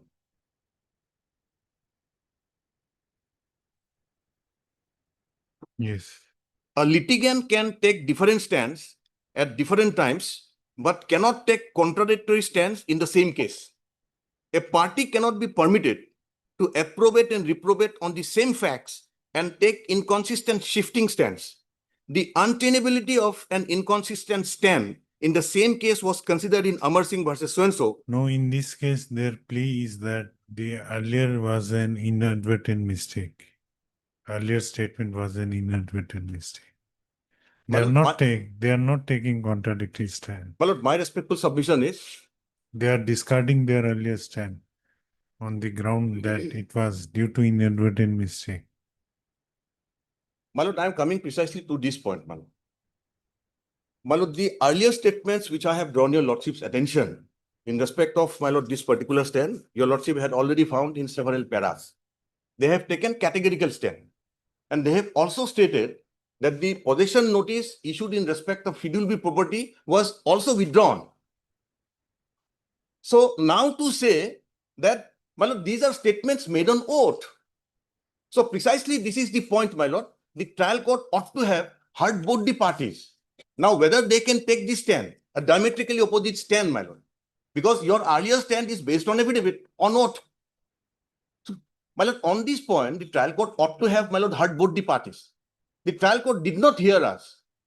This has caused prejudice to us. The trial court was at liberty, my lord, to reject our application. But after hearing all the parties, my lord. This is my precisely, my lord. Is this 13.2 and 13.4 notice mentioned in the order dated 15/6/2026? This is, my lord. Are they subsequent notice This is what the observation, my lord, has been made by the trial court. No, whether these are notice issued subsequently or the earlier notice which were withdrawn. My lord, so far as, my lord, the order of the learned trial court is concerned, my lord, this particular issue has not been dealt with, because whether this is prior to, whether this is subsequent, the trial court says that this additional affidavit brings on record these particular documents, man. And thereby, the case of the plaintiff has been, my lord, weakened. Now what you are apprehending? My lord, my respectful submission is, let the trial court hear all the parties with regard to, my lord, this particular stand. And until, my lord, an order is passed after all the, my lord, all the parties, my lord, the SARFAESI proceedings may not proceed further. Because once a third party right is created, my lord, my entire suit will become infructuous. Eventually, if the trial court holds, my lord, that I have a case and my suit is required to be decreed, my lord. In the meantime, my lord, if the third party right is created. Where is the impugn order? Yes, impugn order, it starts, my lord, from page, my lord, 74. Now, how this issue has been, my lord, dealt with? If your lordship comes to, my lord, the three principles. This order you are impugning, 74. 15.6 I am impugning, my lord. Page 74. Yes, correct. Now, apart from the procedural irregularity, which I have pointed out, that this order was passed, my lord, without hearing the affected party.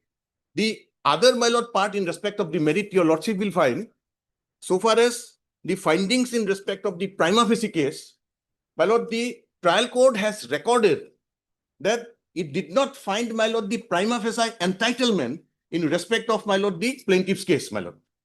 Honorable Supreme Court has held, my lord, the prima facie case should not be confused or identified with the prima facie entitlement. If a tribal case is made out, the prima facie case is made out. Now, the trial court itself records that a tribal case is made out, but that will be decided at the end of the, my lord, the trial. At the end, my lord, after the evidence, my lord, is adduced, my lord. Your lordship will kindly see, in respect of the prima facie case, what the trial court's, my lord, records. It starts from page 83. The relevant part at page 86, my lord, the last part.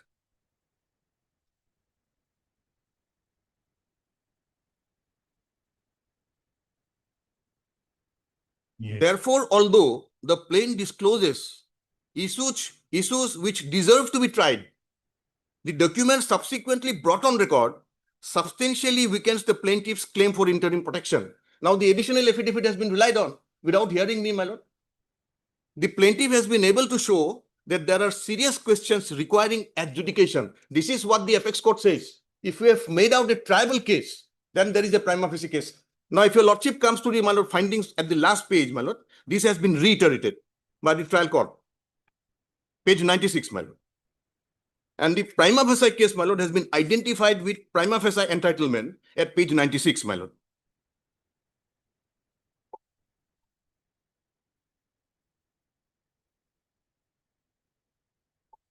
Yes. Accordingly, second para, my lord, accordingly, upon an overall consideration of the pleadings, the documents placed on record, and the principles governing grant of temporary injunction, this court is of the view that although the plaintiff has shown the existence of tribal issues requiring adjudication in the suit, the materials presently available do not disclose such a clear and compelling prima facie entitlement. My lord, this expression has been used, my lord, in favor of the plaintiff as would justify restraining the secured creditor from pursuing the statutory measures already initiated under the SARFAESI Act. The court is further of the opinion that the balance of convenience does not lie in favor of the plaintiff and that refusal of interim relief would not occasion such irreparable injury as cannot be addressed through remedies available in law. Consequently, the plaintiff has failed to satisfy the three essential requirements for grant of temporary injunction under Order 39, Rule 1 and 2.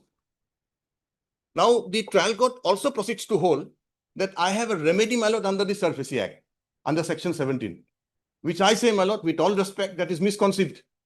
Why? Because, my lord, under Section 17 is in respect of, my lord, the mortgage property. But my prayer in the plaint is totally different. Right title and interest over the, my lord, scheduled property cannot be declared by the, my lord, DRT. It is beyond its jurisdiction, my lord. It can be only, my lord, declared by the civil court. And so far as, my lord, prayers are concerned, that is beyond, my lord, the jurisdiction of the DRT. And therefore, once a third party right is created, my lord, I will have no remedy. My civil suit, my lord, will be, my lord, rendered infructuous. And the apex court judgment which says, my lord, that the tribal issue, my lord, should not be, the prima facie case should not be, my lord, identified or confused, my lord, with prima facie entitlement. I have the judgment, my lord. Once a tribal issue is made out, a prima facie case is made out now. And this is, my lord, the findings of the trial court. A tribal issue is made out. So therefore, my lord, rejecting on the ground that no prima facie entitlement is made out, my lord, is misconceived. Heard Mr. S.K. Talukdar, the learned counsel for the appellant. Also heard Mr. A. Hussain, appearing for respondent number 4.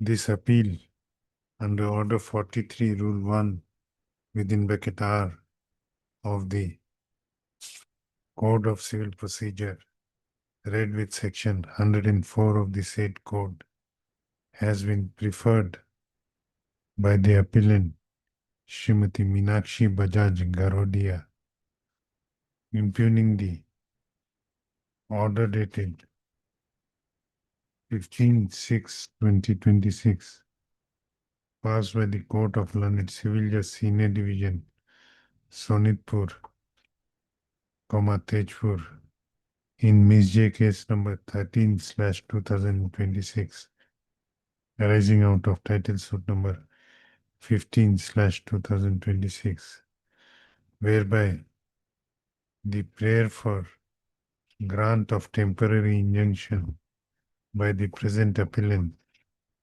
under Order 39, Rule 1 and 2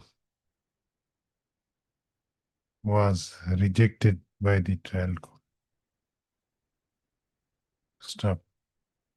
Issue notice to the respondents. Since Mr. Hussain has already appeared for respondent number 4, no formal notice need to be issued to the respondent number 4. Stop. The appellant shall, however, furnish the copy of memo of appeal with annexures to the learned counsel for respondent number 4 during the course of the day.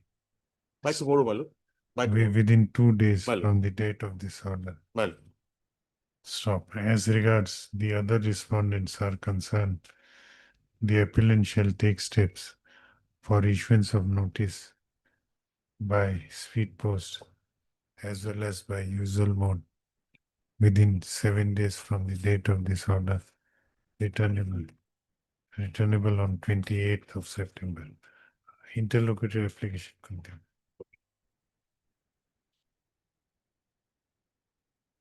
You will file written objection in this. Heard Mr. S.K. Talukdar, the learned counsel for the applicant. Also heard Mr. A. Hussain, the learned counsel for opposite party number 4.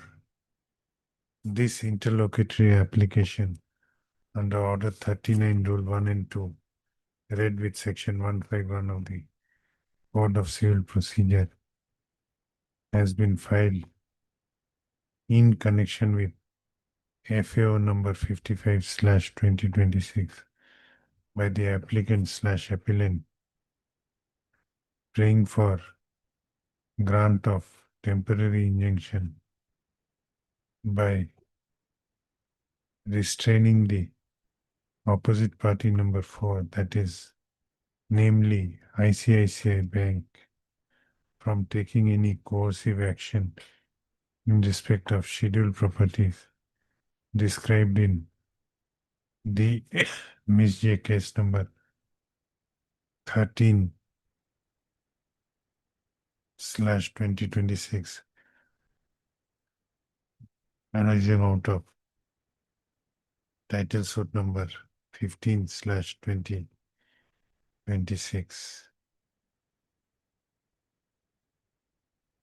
during the pendency of the connected FAO number 55/2026. Stop. The learned counsel for the applicant has, next para, the learned counsel for the applicant has submitted that the present applicant, as plaintiff, has filed a title suit number 3/2018 before the Court of Learned Civil Judge, Senior Division, Sonitpur,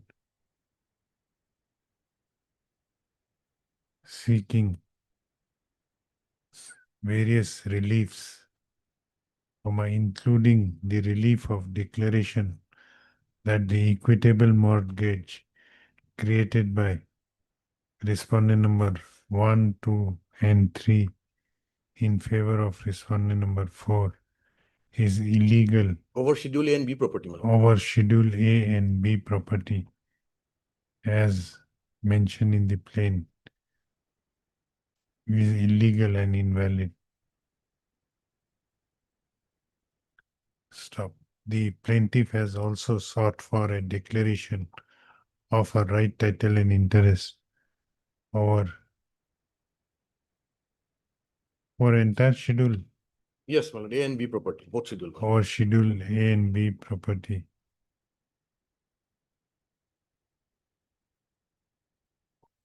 These properties are jointly owned by you and other Yes, respondents. yes, correct, my lord, correct. You are also paid for partition. Yes, partition also. my lord.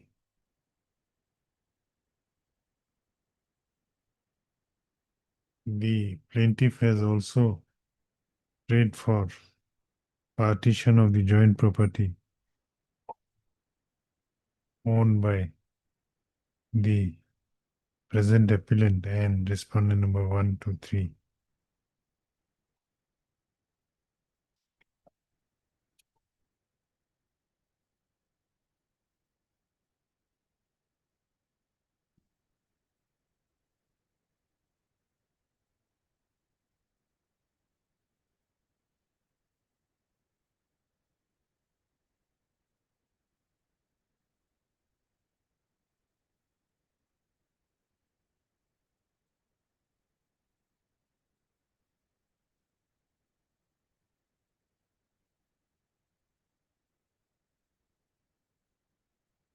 The learned counsel for the applicant has submitted that the applicant is the joint owner of Schedule A and B property along with opposite party number 1, 2, and 3, who are her mother and 2 brothers respectively. However, he submits that the respondent number, the opposite party number 1, 2, and 3, without disclosing her interest over the scheduled property and without obtaining any consent from her, created equitable mortgage in favor of respondent number 4 bank for availing loan for business purpose.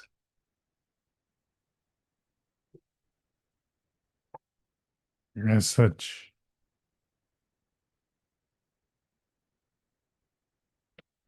loan for business purpose. Stop.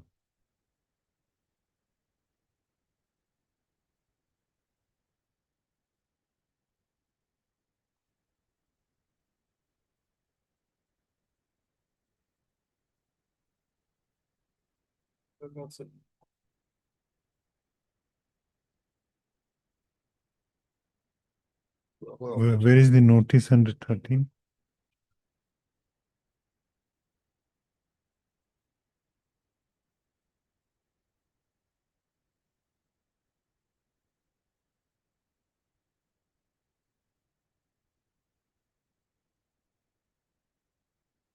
May I please say last thing? Your lordship, in this case, the bank has already taken the surface action. And against the surface action, they have approached the learned court below at the civil judge, Your Lordship. And in this case, they have given an NOC also in favor of the financer. So they are. No, have you issued new notice under section 13? It's 13. Because earlier there is an affidavit that you have withdrawn the notice in respect of Schedule B property. Yes, Your Lordship. Earlier we have withdrawn because of some technical mistakes. Thereafter, have you issued a fresh? Yes, we have issued the fresh notice.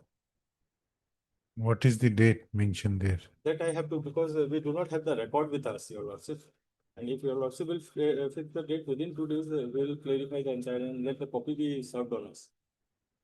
No, what I intend to do, I intend to give you an opportunity to file written objection. Yes. Till then, you maintain status quo. I will hear both the sides. Till you file written objection, you maintain status quo. Okay, okay, It's a surface action, because it is a matter of public money only. That is not that they have made the party to the bank, and no doubt they have filed a suit and raising an issue. क्या लिखा last में?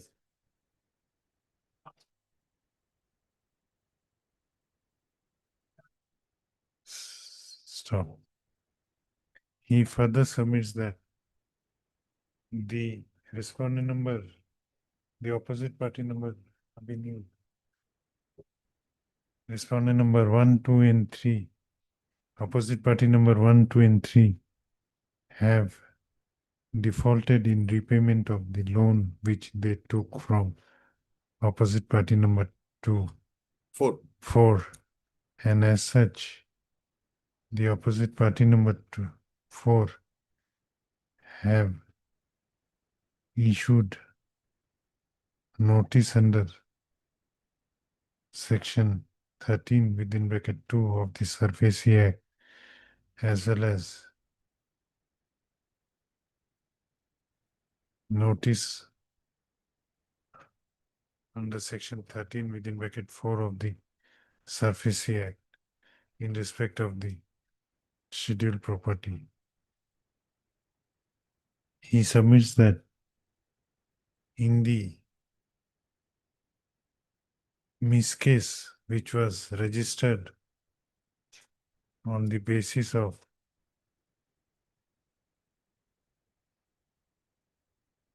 application filed by the present applicant under Order 39 Rule 1 and 2 before the trial court, that is miscase number 13/2026, the opposite party number 4 had initially filed a written objection which was supported by an affidavit wherein it was the categorical plea of the opposite party that Schedule B property was not a mortgage property in respect of the loan availed by the opposite party number 1, 2, 3.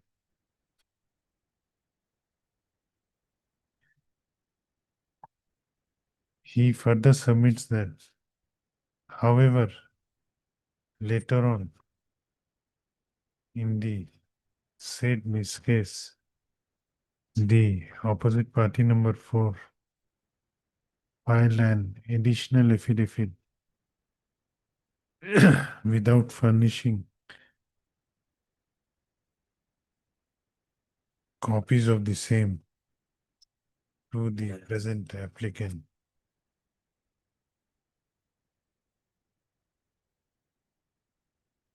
The said affidavit was filed before the trial court on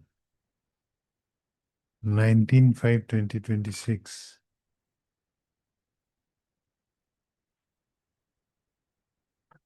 Affidavit was, my lord, submitted on 27/5/26. Page 73 is reflected in the order. On 27/5/2026. 5/5/26. Stop.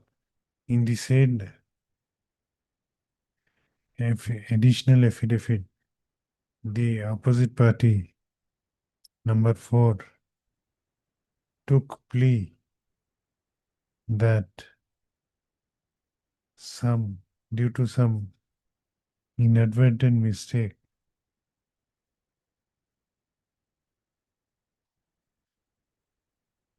wrong averments were made in respect of mortgage of Schedule B property in the earlier written objection, and as such,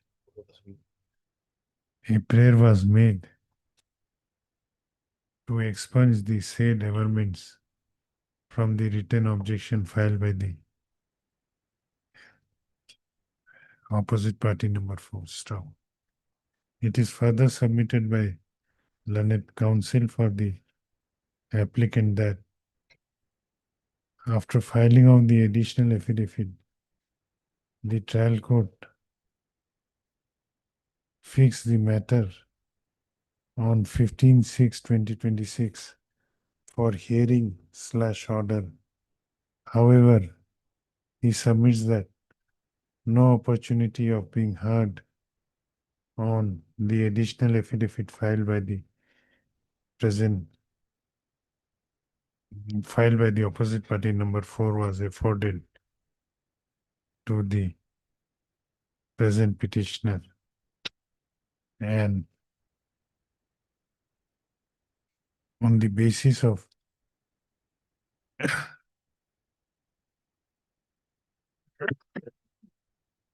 additional affidavit filed by the opposite party number 4, the prayer for grant of temporary injunction was rejected by the trial court. Stop. The learned counsel for the next para. The learned counsel for the applicant further submits that the trial court also erred in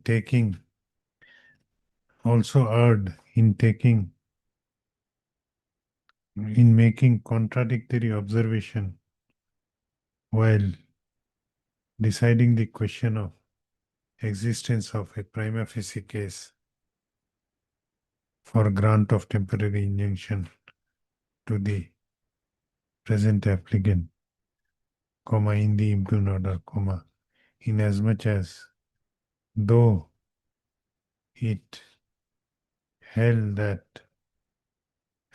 categorically held that the present applicant was able to show the existence of tribal issues requiring adjudication in the suit. However, it held that the materials on record does not disclose a clear and compelling prima facie entitlement in favor of the present applicant. He submits that the trial court has erred in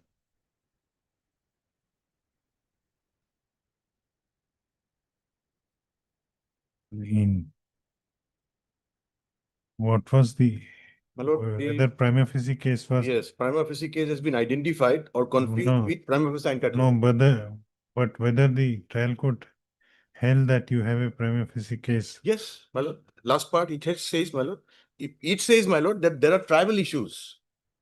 I have raised serious questions, my lord. If your lordship also comes to page 86, this is the categorical finding that it requires adjudication because serious, my lord, questions are raised. No, stop. Next. What was the last line?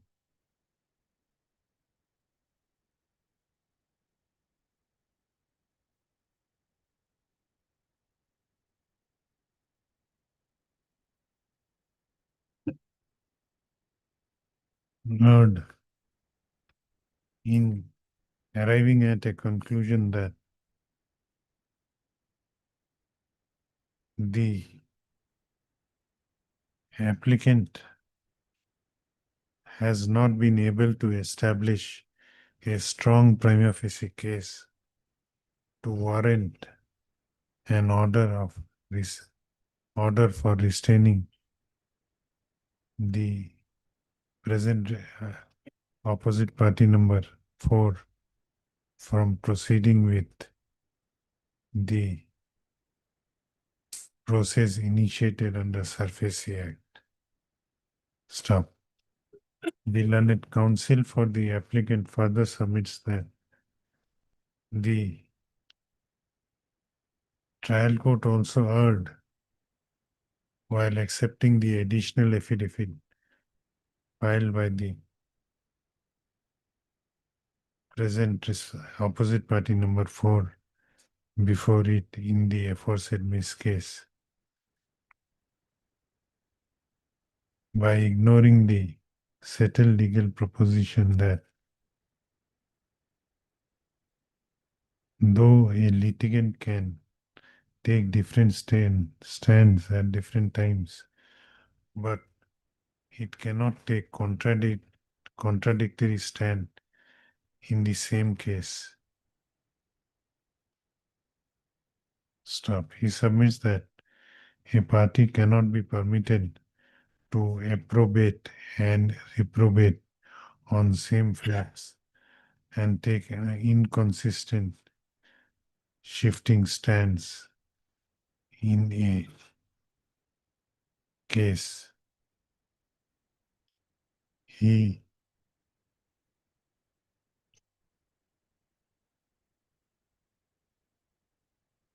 in support of his submission, he has cited a ruling of the apex court in the case of Suzuki Prasarampuria Suitings Private Limited versus the official liquidator of Mahindra Petrochemicals Limited, within bracket in liquidation and others, reported in 2018 12 SCR 906. He further submits that as the title suit number 15/26. 15/26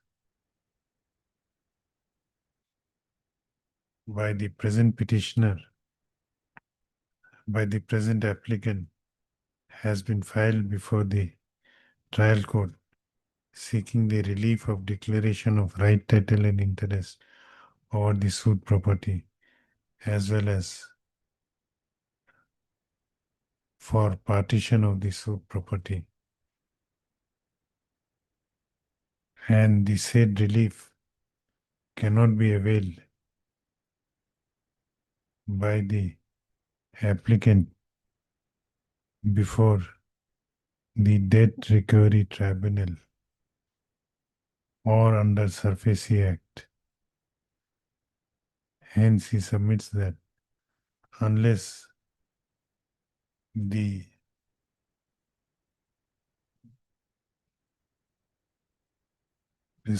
opposite party number 4 bank is restrained to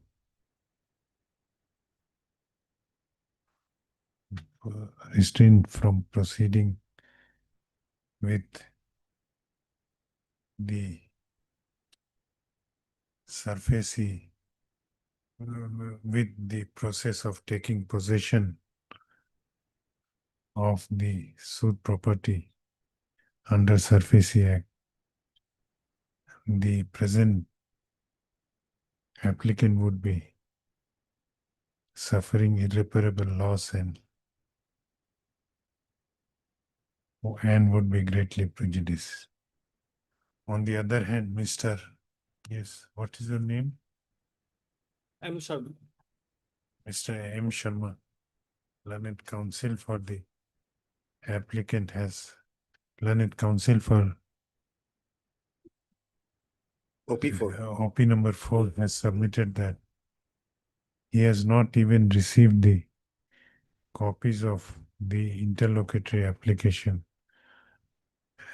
and he would be filed. He prays for directing the applicant to furnish a copy of interlocutory application along with annexures, and also prays for some time for filing a written objection in this interlocutory application. He further submits that see, the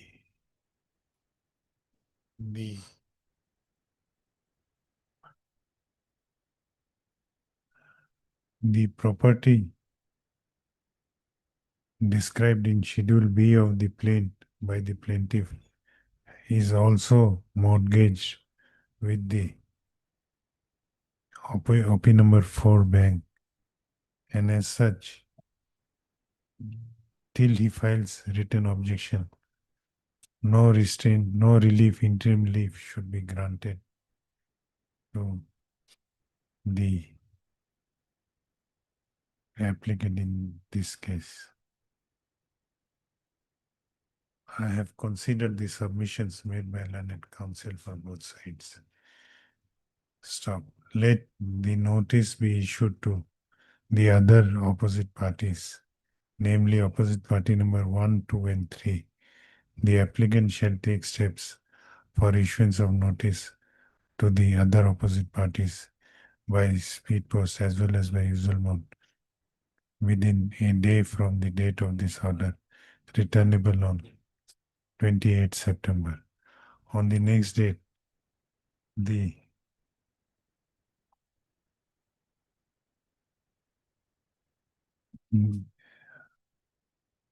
on or before the next date, the opposite party number 4 may file its written objection. However, considering the submissions made by the learned counsel for the applicant as discussed in foregoing paragraph, the opposite party number 4 is directed to maintain status quo in respect of the scheduled property till the next returnable date. Your Lordship, Schedule B property. Both property, my lord, Schedule A and B. Your Lordship, they have not claimed the Schedule A property, so. Schedule A and B, my lord. This is the suit on A and B both, my lord. I have not taken any mortgage, my lord. This is my declaration under civil suit, my lord. I am entitled to proportionate share. You are saying that you have NOC from her also. Yes, sir. You produce that on the Yes, next sir. date. That will. Till that date, Yes, my lord. this chain will continue. Yes. List accordingly on 28th. I am deeply obliged. Good night.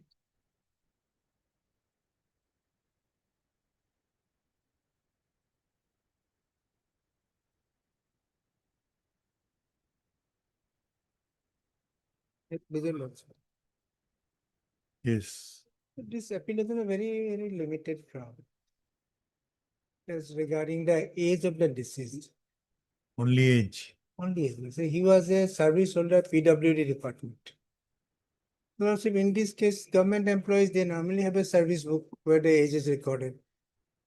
And also we have pension papers also, which put the age of date of the birth is recorded there also in the pension papers.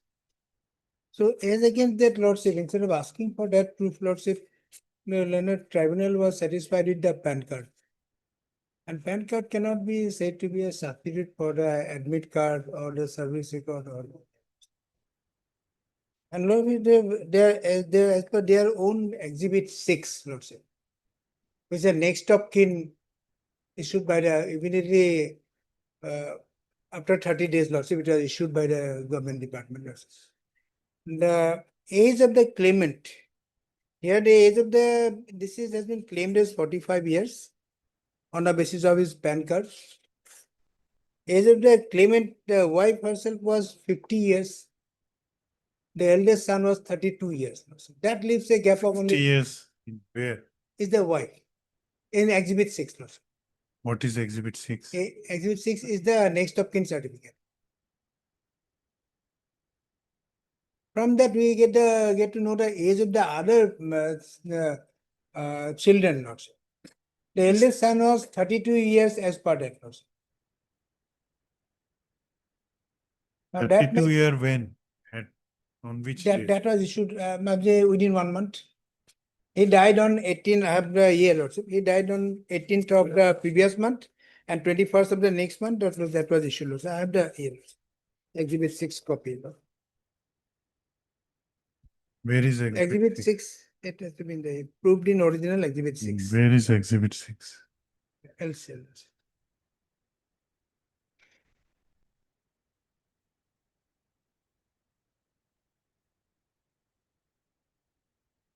E1.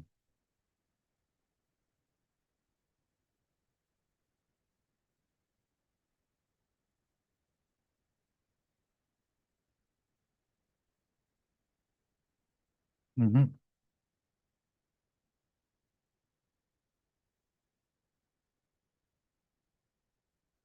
Into exhibit.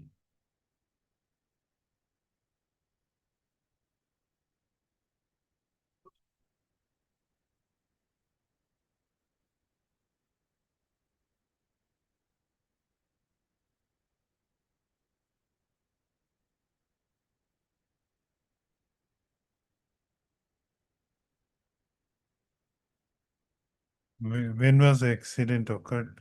It occurred in as per death certificate. He died on 15/4/2015. And the certificate is issued on 18th May 2015, just 33 days. So age can be said to be almost at the same time. This age may be wrong age. That's it. This next of kin certificate, age mentioned in the next of kin. In that case, I'm falling back on this because this is their own, Your Lordship. I'm not producing a document of my own. It's their own. They, I think, cannot deny the genuineness of this. They should have said that this is not correct. It is This not correct. certificate is mainly to show the relationship my lord. between Yes, my lord. the deceased. Even if I go by that argument, Lordship, At the that same time, my lord. they are contradicting their own document. The other is, Lordship, why they could have also produced a service record. Lordship. They should have produced the pension papers. They can still produce it now, Lordship, before Lordship. Where is the observation by the? Yes, Lordship. This was not My lord, produced, Lordship. page 10, my lord. Mamma Police. Page 10. Let Mr. Paragraph Goswami come. Yes. I'll come to you. Page 10, Lordship, paragraph 4. Regarding the age of the deceased, Lordship has got page number 10.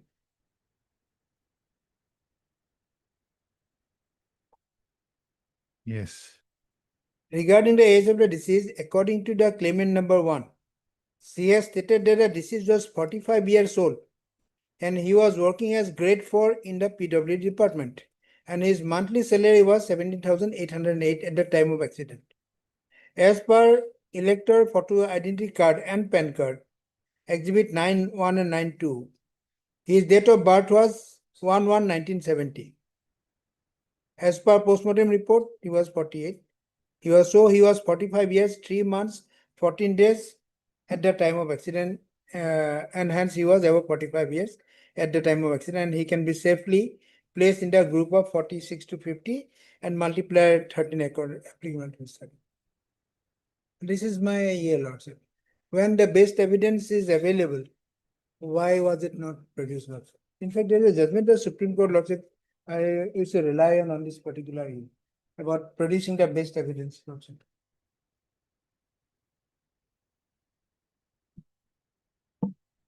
It's para number 9 of the citation, Lordship. Para number 9 of the judgment. Yes. Lordship, if I may read out the entire para, it's relevant, Lordship. Yes. It talks about other the methods of evidence, Lordship. As we have noticed, the relevant provisions of the Act are not intended to jettison all principles of law relating to a claim for compensation which is still based on a tortious liability. The tribunal ought to have, in the case on hand, directed the claimant to implead Mahmood Hassan, this is not important for us, who was allegedly driving the vehicle at the time of accident.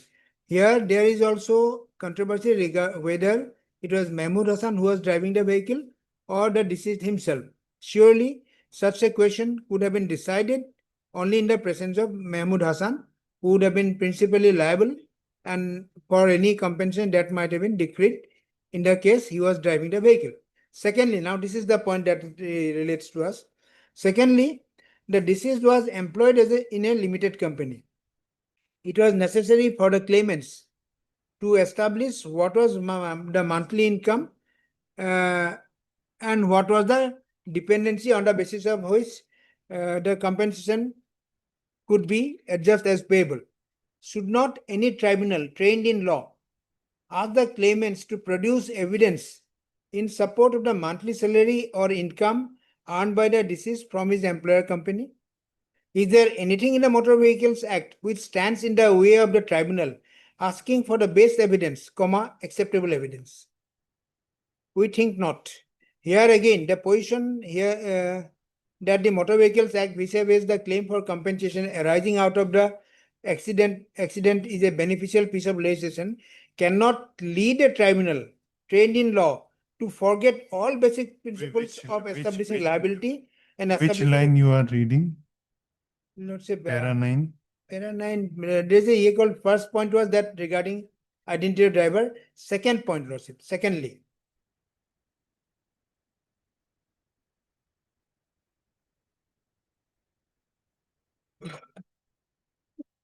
I think I had Lordship put a tick on that person. Para 11. Secondly. Yes. Secondly, may I read it again, Lordship? Yes, yes. Secondly, the deceased was employed in a limited company. It was necessary for the claimants to establish what was the monthly income and what was the dependency on the basis of which the compensation could be adjudged as payable. Should not any tribunal trained in law ask the claimants to produce evidence in support of the monthly salary or income earned by the deceased from his employer company? Is there anything in the Motor Vehicles Act which stands in the way of the tribunal asking for the best evidence, acceptable evidence? We think not.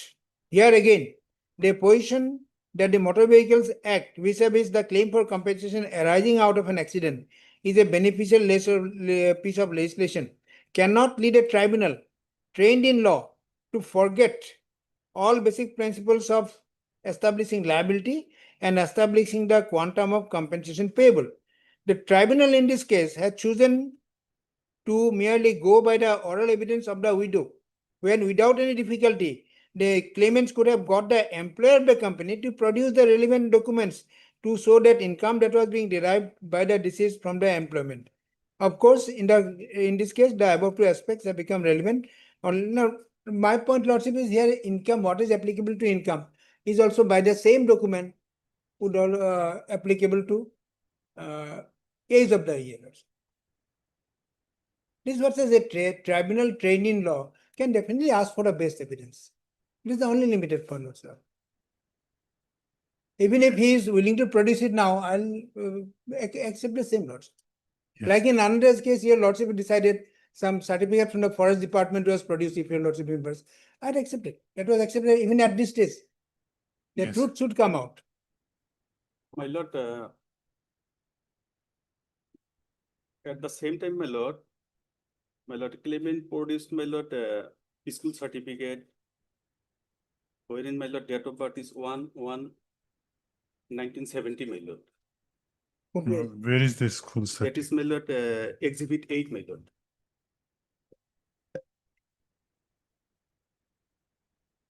And my lord, electoral photo identity card, wherein also, my lord, age of my lord, this is was shown as 43 years.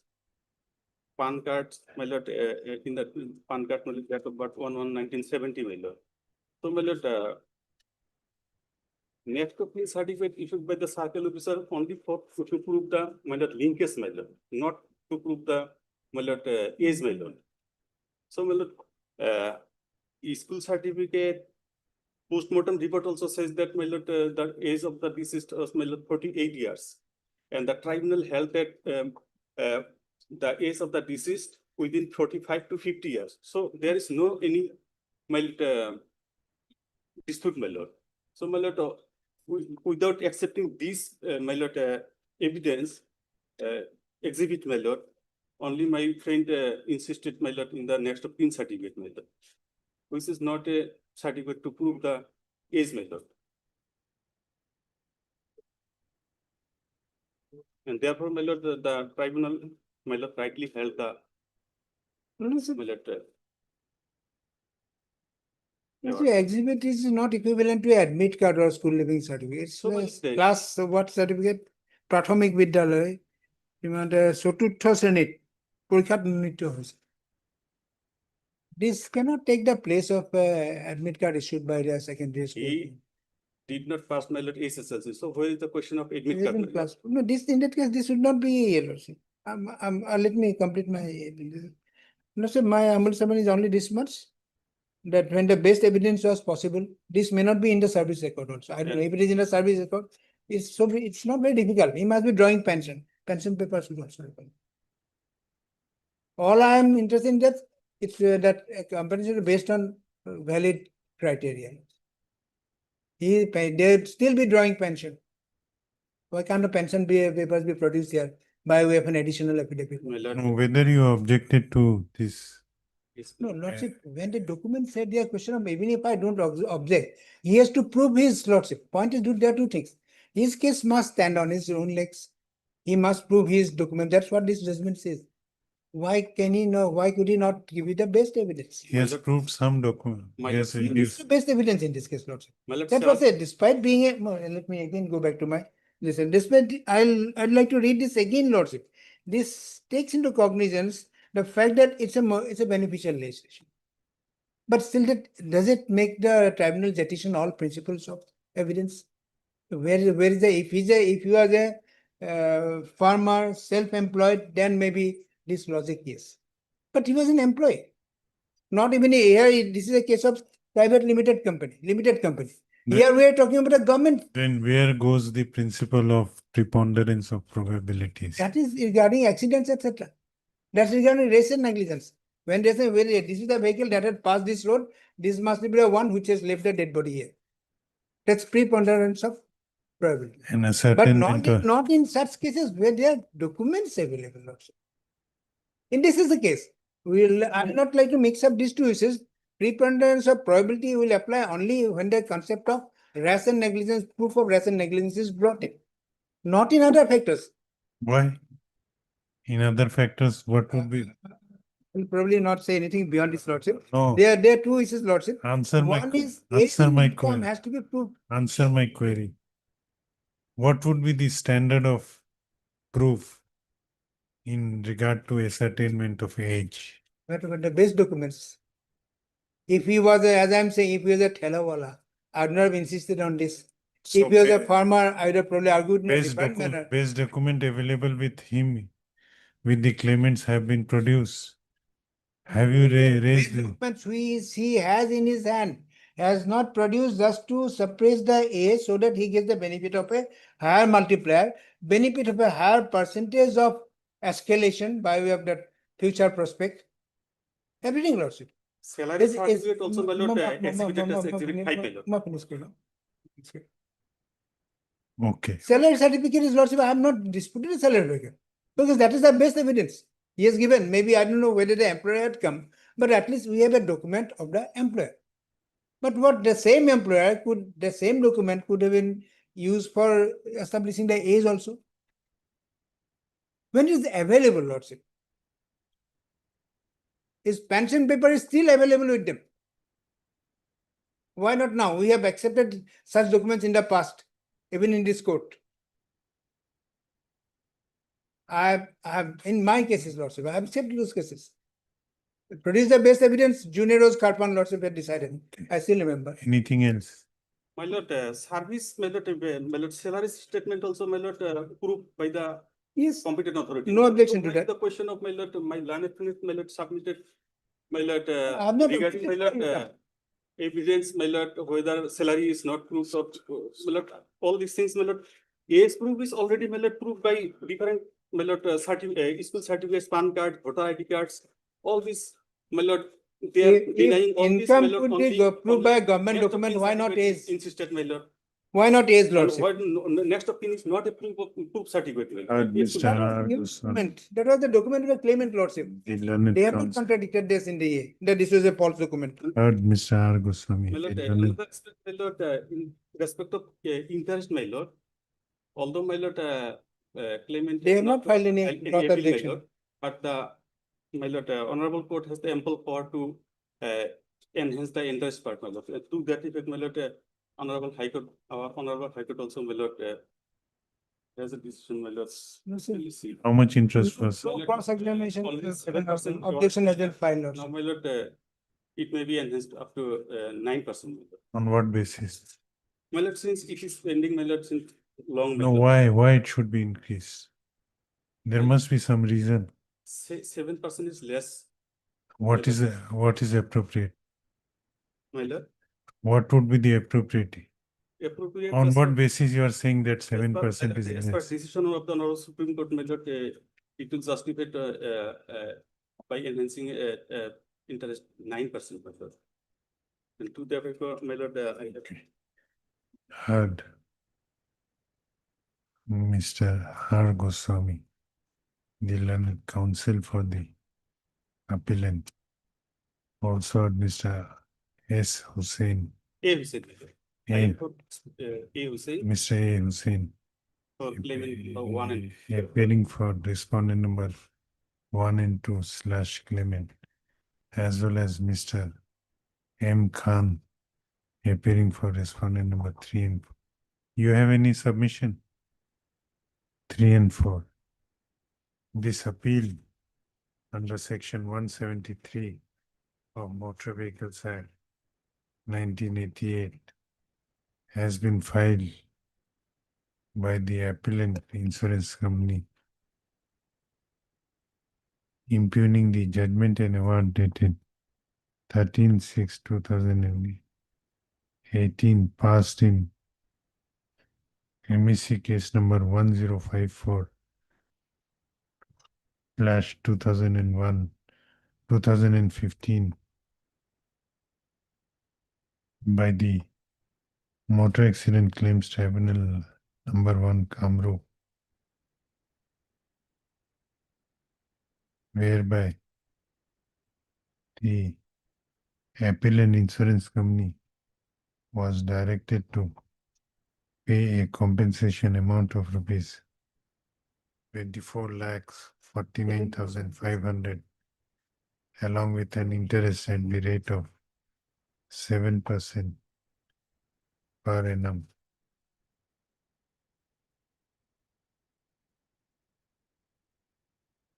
From the date of examination of PW2, that is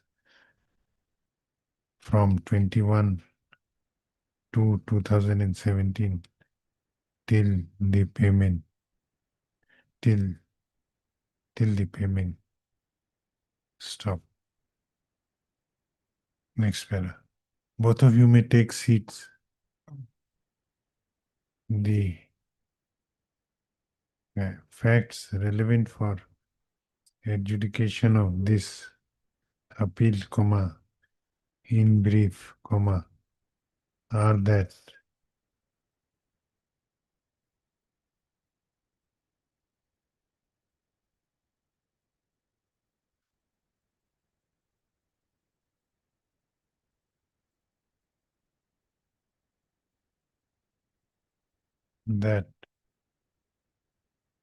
the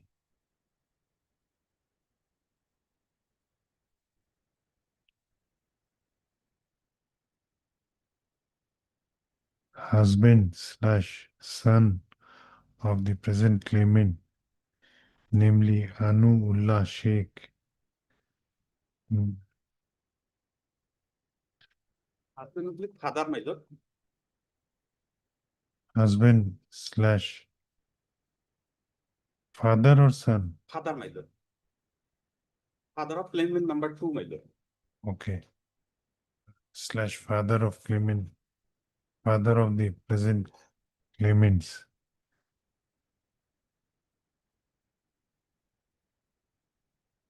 Met with an accident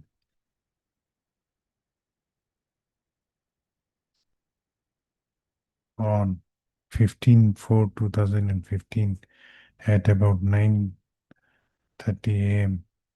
while he was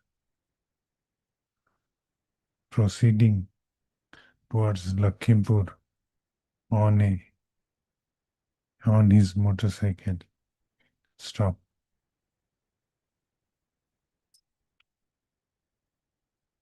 At that time, a truck bearing registration number AS01G5931, which was coming from the same direction, knocked him down from the backside, as a result of which he sustained serious injuries on his person and died on the spot. Stop. The claimants,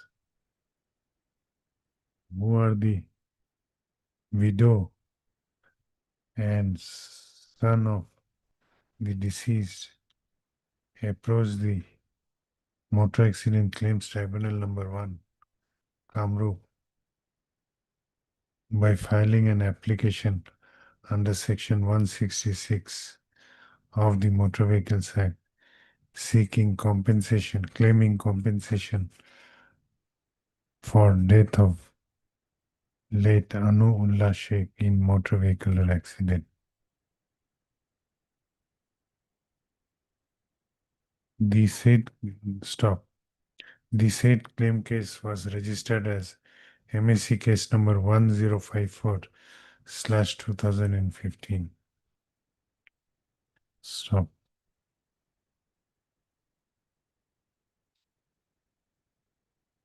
In the aforesaid MSC case, the driver and owner of the offending vehicle did not appear, and the inquiry proceeded ex parte against them. However, the present appellant contested the claim of the claimants by filing written statement. Stop. On the basis of the pleadings of the parties, the Motor Accident Claims Tribunal framed following issues. Quote A from page 8 of the memo of appeal. Stop. In support of their claim, the claimants examine the claimant number 1 as PW1,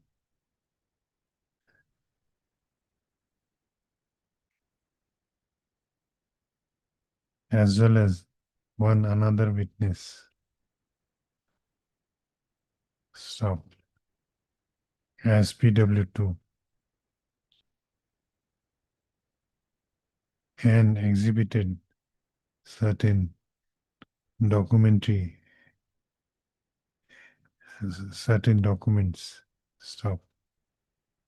The insurance company did not adduce any evidence to counter the claim of the claimants. Stop. Ultimately, by the judgment and award dated 13/6/2018, passed in Motor Accident Claims Case number 1054/2015, the Motor Accident Claims Tribunal allowed the claim of the claimants by awarding them a compensation amount of rupees 24,49,500, along with an interest at the rate of 7% per annum from 21/2/2017. The aforesaid judgment and award has been impugned in this appeal. Mr. R. Goswami, the learned counsel for the claimant, learned counsel for the appellant has submitted that this appeal, in this appeal, the main contention of the appellant is that while assessing the age of the deceased, the tribunal erred in not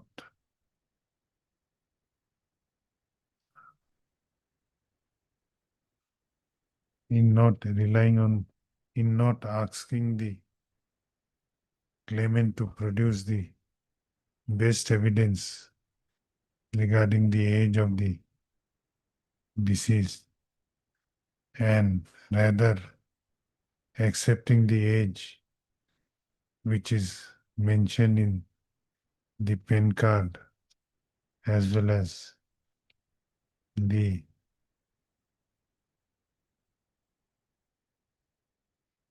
electoral photo identity card.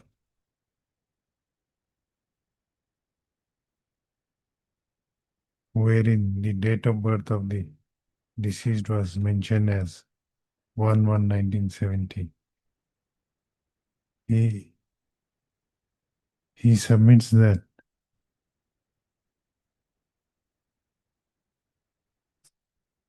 for the purpose of choosing the multiplier while assessing the quantum of compensation, the tribunal took the multiplier of 13 by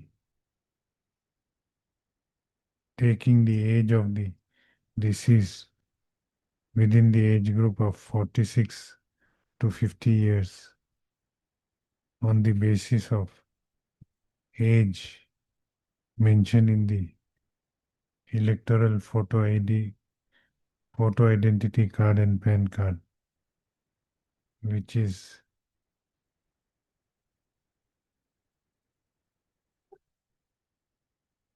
indicates that he was above the age of 45 years at the time of accident. The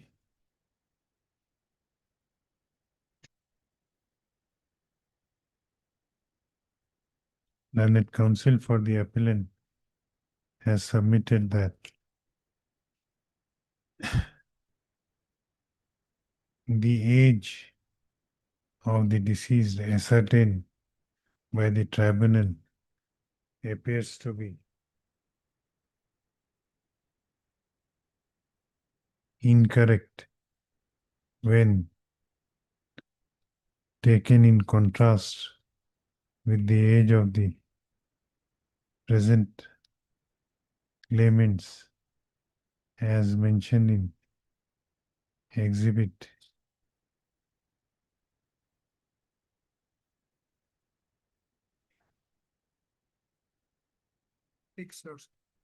Exhibit 6,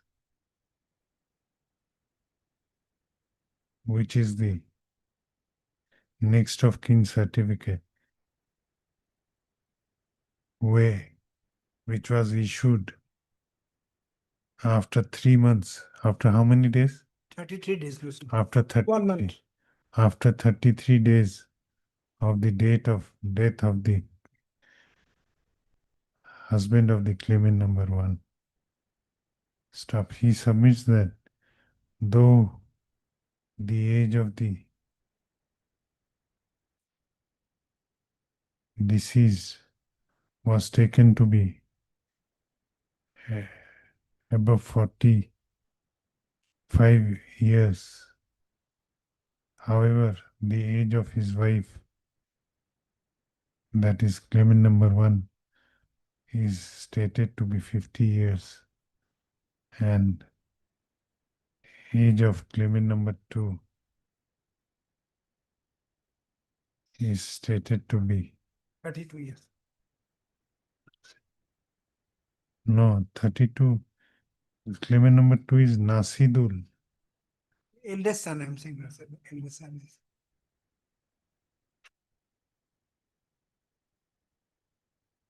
Shamsher Ali. Age of his eldest son is stated to be 32 years.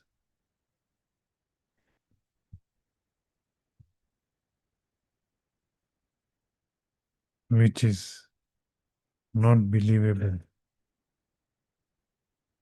And as such, the age, and as such, he submits that the age mentioned in the PAN card and electoral photo I card appears to be incorrect age. He further submits that since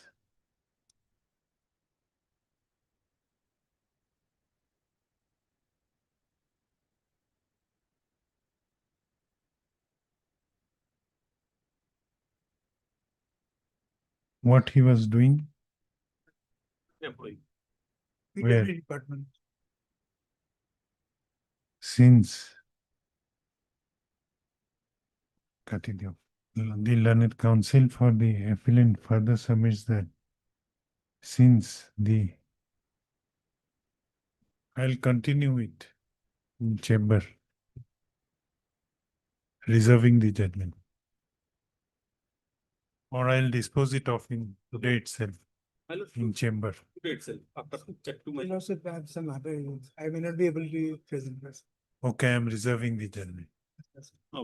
And my citation may be. Yes. Please add to item 14.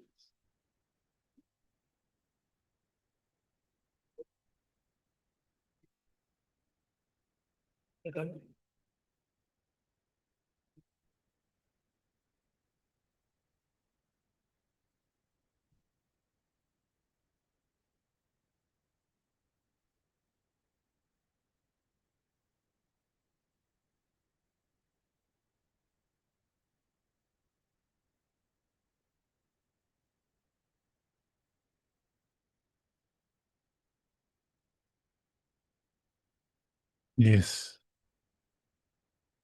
My lord, I represent Afroza Rahman and one Azana Rahman. Azana Rahman is the daughter, my lord. Now, my father, my lord, I represent Azana, died on 13/11/2012. He was gunned down at the outskirts of Gauhati for 13. unknown reasons. 13/11/2012. 13/11/2012. Yes. Now, my father had family business. So, in two of the businesses, who are the tea gardens, actually, at the gate of the tea garden, he was gunned down. My father was holding shares and also unsecured loan.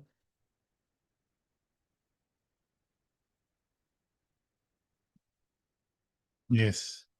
So, after his death, my lord, we were the successors. The shares and unsecured loan were supposed to be transmitted to. Transmission is by operation of law, my lord. That is section 46 of the Companies Act. It says that in case of death, the shares and all the assets, loans, etc., available with the company are supposed to be transmitted by operation of law. For that, there is no specified procedure. Like in transfer, my lord, SH4 is required to be signed by both the parties for transfer of shares. For transmission, no such requirement is there. It happens by operation of law. So when I approached my uncle and aunt, that is, they are my father's, my lord, own brother and sister, both younger. So they were in control of these two companies. When I approached them, my lord, I was asked to first procure a succession certificate for affecting the transmission of shares in my name. That is replacing my father's name with my name. That was the condition of the company. Now, in this background, my lord, I approached the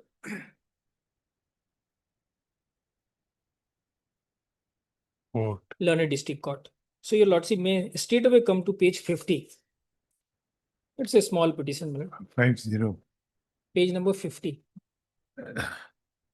50, yes, Annex 1. Yes. It's a small petition for giving a complete idea, my lord. I may read this. Yes. That Adilur Rahman, son of late, your lordship may first see the petitioners. Afroza Rahman, is my mother. Azana Rahman, it's me. Petitioners and respondents are Rumaina Rahman, my own grandmother. Nilufar Rahman, my own aunt, sister of my father. And Mr. Atikur Rahman, my own uncle, younger brother of my father. So they were the respondents, and two of us were the petitioners. Now I read my petition. That Mr. Adilur Rahman, son of late Abidur Rahman, residents of so and so, died on 13/11/2012. Second, the deceased used to reside till the time of his death at his own residence at Rahman Building, SS Road, Lakhtokia, Pan Bazar, so and so, in the district of Assam, within the jurisdiction of this honorable court. The near relatives left surviving by the deceased with their respective addresses are given below. Afroza Rahman, my mother. Zana, it's me, Milad. Rumaina Rahman, my grandmother. Nilufar Rahman, my aunt, brother's younger sister. And Atikur Rahman, younger brother of my father. Para 4. That during his lifetime, the deceased was a shareholder in Mohijuli Tea and Tejalpatti Tea. The companies registered under Companies Act so and so. Para 5. The petitioners, being the wife and daughter and one of the heirs of the deceased, are fit and proper persons to be entitled to grant a succession certificate to receive the entire share, unsecured loan, and other benefits of the deceased in the companies stated herein above.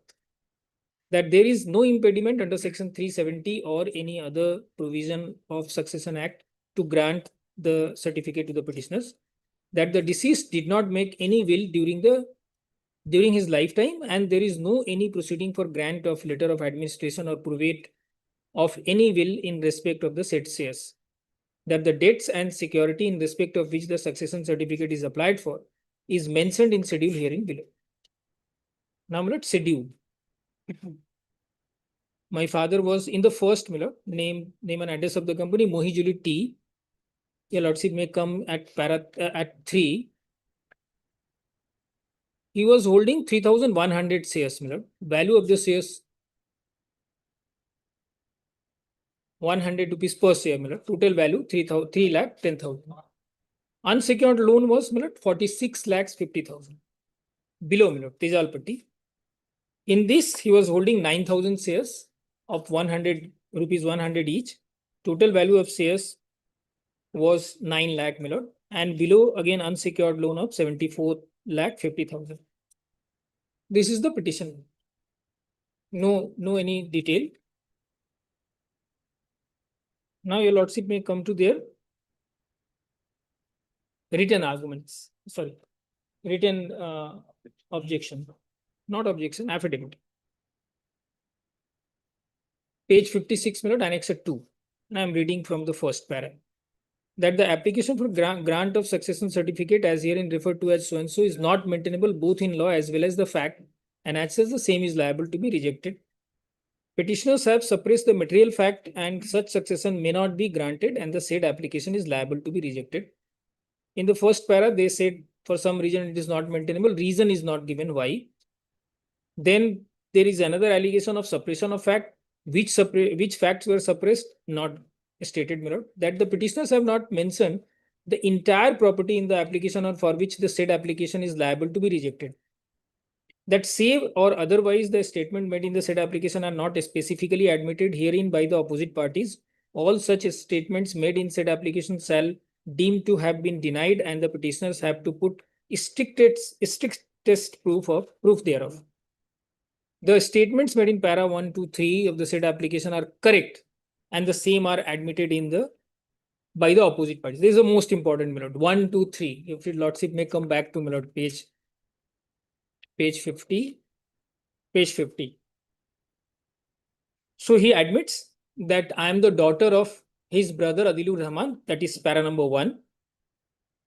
He admits that he resides at this place, para number 2. And para number 3, these are the people who are the successors, class 1 or class 2, whatever, these are the only surviving successors. So these 3 things they admit.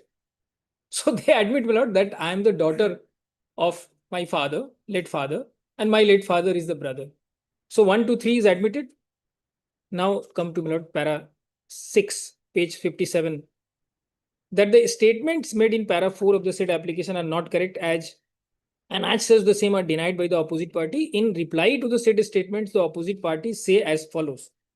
For para 4, what they have to say? That there are altogether 3 business establishment of the parties to the proceeding and the same are follows. So it is the first line admits, my lord, that all of us own 3 businesses. Now what were the 3 businesses? One is the Rahman property situated at this and this. And said property includes land and building as well as the running business of famous hotel in Gauhati in the name and style of Hotel Dynasty. This is number 1. MYS Mohijuli Tea Company Private Limited in the name of business of tea garden situated at the district Sonitpur, Assam. Tejalpatti is also in the name of the business of tea garden situated at district Sonitpur. So these 2 in which my father held shares and unsecured loan manner, these are admitted. So 1, 2, 3 got admitted. 4 also got impliedly admitted. That all these 3 businesses are owned by these 5 persons, which is at para 3, who are the successors of my father. They own these 3 businesses. That obviously included my mother and me. Now para as second Roman 2.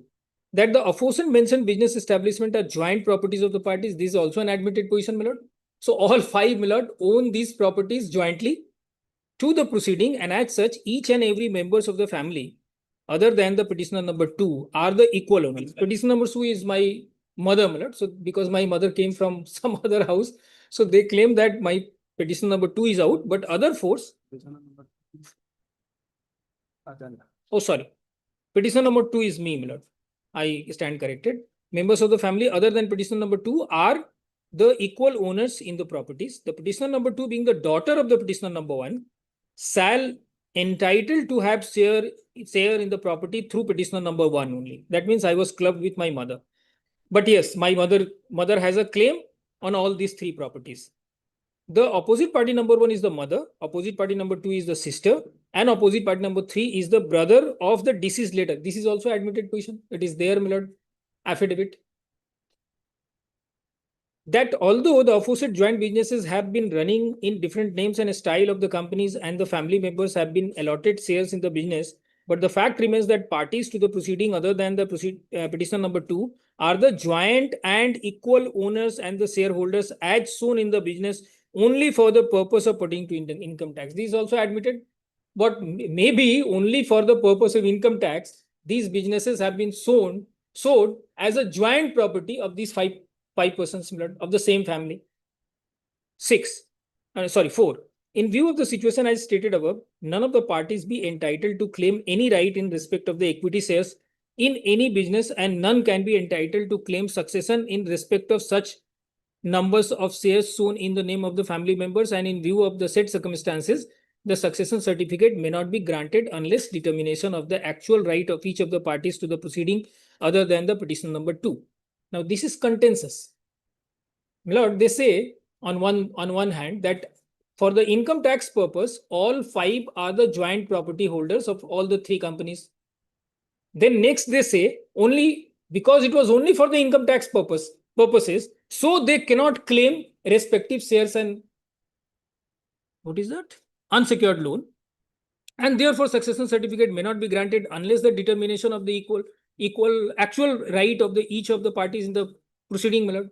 Now the succession court is neither an NCLT, my lord, nor a civil court.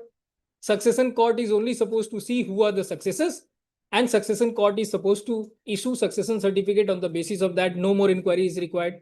So as per the admitted position of the respondents, my lord, there was no reason for the learned court to deny me a succession certificate. Because succession court was not supposed to determine the equal rights of each of the claimants, my lord, under these 3 properties. For that, either there was a civil court or there was NCLT if the properties were under the name in the name of the companies, because companies, the jurisdiction of the companies is coming only before the NCLT and not under a civil court, my lord. So after this, my lord, up to this admission from 1 to 6, there was no, at best, they could have said that we are class 2 successors, so issue a class 2 succession certificate to us and issue a class 1 certificate to them. So up to 6, my lord, there was no reason at all for the learned court to deny me a succession certificate. And had they applied for a succession certificate under class 2, I would not have objected, because legally there was no scope for me to object that, because it is stated, it is my stated case that all these 5 members, my uncle, my aunt, my grandmother, my mother, and me, are only 5 successors of my father in all the 3 businesses. It is my admitted position, their admitted position.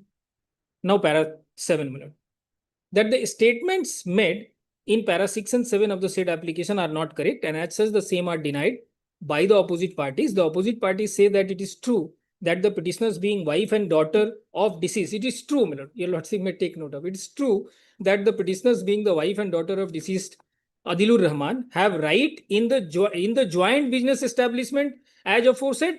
Then what was the problem for the lower court, my lord, to issue succession certificate? But then they say thereafter, but it is absolutely incorrect to say that the petitioners with such status are fit and proper person to claim succession certificate. Under what law, my lord, I could have been denied, my lord?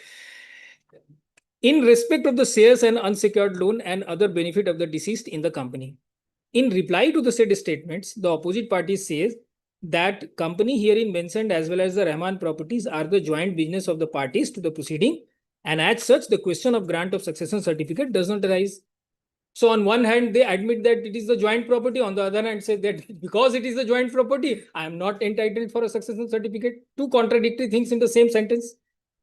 The opposite parties and the deceased were the equal owners in the entire family business, and the petitioners being the heir of the deceased are only entitled to the extent, the is missing, to the extent of the share in the business. So I was entitled for the succession certificate, because succession certificate was not going to determine my rights in the companies.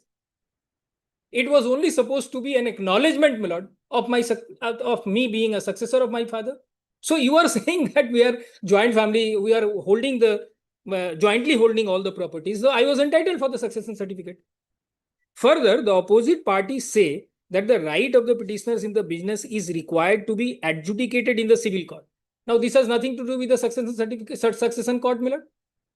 If the right in the properties of all the 5 parties were supposed to be determined, that was supposed to be determined by the lower court or by the learned NCLT, and not by succession court. Succession court has no reason at all, my lord, to deny me a succession certificate. And without, I'm reading thereafter, without such adjudication, the succession certificate may not be granted. This is against the law. That unless and until the rights are determined, succession certificate cannot be issued, because succession certificate is not issued by determining the rights. It is only an acknowledgement of the successors of a deceased person.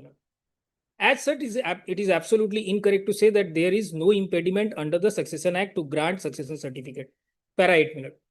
The statements made in para 7 of the said application are correct, and as such same are admitted by the opposite parties. So, my lord, your lordship may see again at page 51, para 7.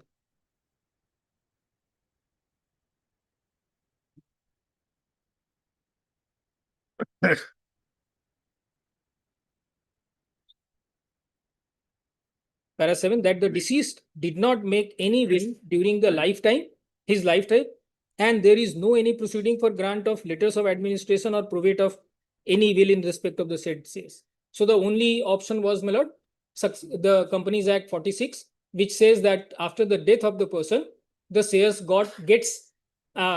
get transmitted by operation of law. So because there was no will, section 46 of the Companies Act 2013 was applicable, my lord, and the shares of my father got transmitted in my name and my mother's name, or at least any one of us as the successor. Then page 58 again, my lord, para 9. That with regard to the statements in para 8 of the said application, the opposite parties say that the debts and securities as mentioned in the schedule below is not the lawful debt, and furthermore the same cannot be claimed by the petitioners by succession certificate, and in view of the said fact, the application for the grant of succession is liable to be rejected. This is absurd because no evidence is laid for making this assessment. This is the last, my lord. Now your lordship may come to straight away to the order, my lord. Order is page 155. 166, no? 166.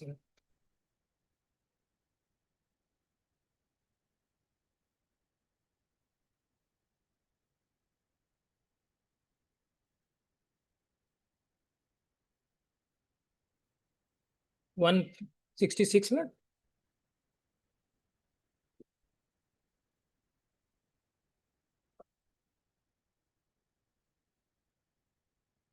Your lordship may come to 174. He formulates two questions which are answered in my favor. So I read that. Whether the petition filed by the applicant is maintainable. 173. अच्छा वहां से 173 में page 173 where the learned court formulates the question.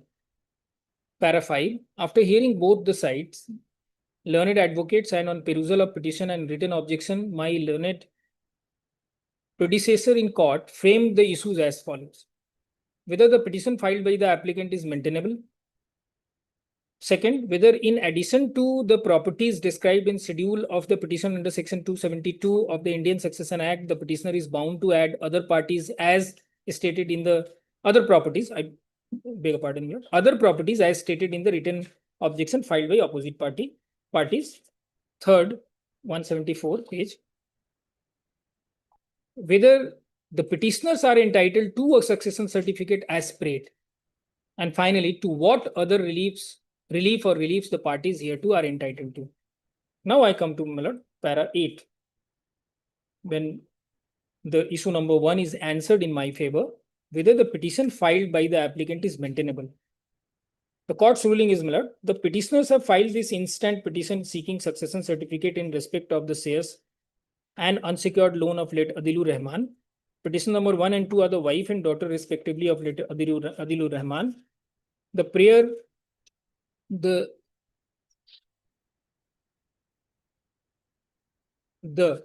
shares and unsecured loan are lying in the Mohijuli Tea Company and Tejalpatti Tea Company, my lord. It is a ruling finding of the court that shares and unsecured loans are lying in these two companies of my father. The opposite parties have filed written objection objecting to the grant of succession certificate to the petitioners. The plea of opposite parties is that the petition of the petitioners is not maintainable. It is the plea of the opposite parties that the petitioners have not mentioned the entire properties in the application and for which the said application is liable to be rejected. According to the opposite party, there is another property of the parties under the same name, under the name and style of Rahman properties situated at Laktokia, Gauhati, but the said property has not been included in the petition. In this respect, argument of the learned counsel appearing for the petitioners is that the petitioners have prayed for succession certificate in respect of the movable properties, that is shares and unsecured loan standing in the name of the deceased Adilur Rahman in the aforesaid 2 tea companies.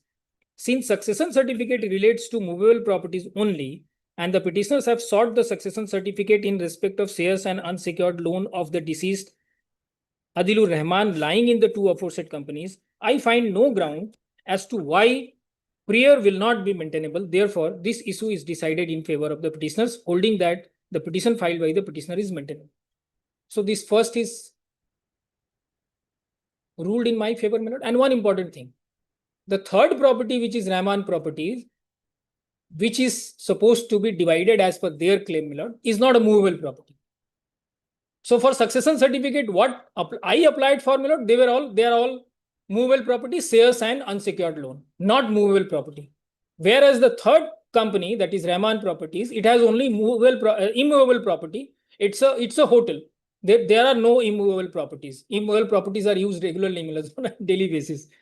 So this is the reason why that was completely excluded, and this is honorable court's finding that my petition was maintainable. I ask a question, my lord. When my petition was maintainable, what other reasons would have been, my lord, examined to deny me my? I ask a question to myself. Second, this is more important than that. This is also decided in my favor. Second issue, whether in addition to the properties described in the schedule of properties under section 272, so and so, the petitioner is bound to add other properties as stated, that is, Rahman properties, which is an immovable properties. The answer given by the court, the learned court, is this, my lord. According to the opposite parties, there are altogether 3 business establishment of the parties, and these 3 establishment are so and so. it is the case of the opposite parties that aforesaid three business establishment are the joint properties to the proceeding, and as such, each and every member of the family other than the petitioner number 2 are the equal owners in the properties.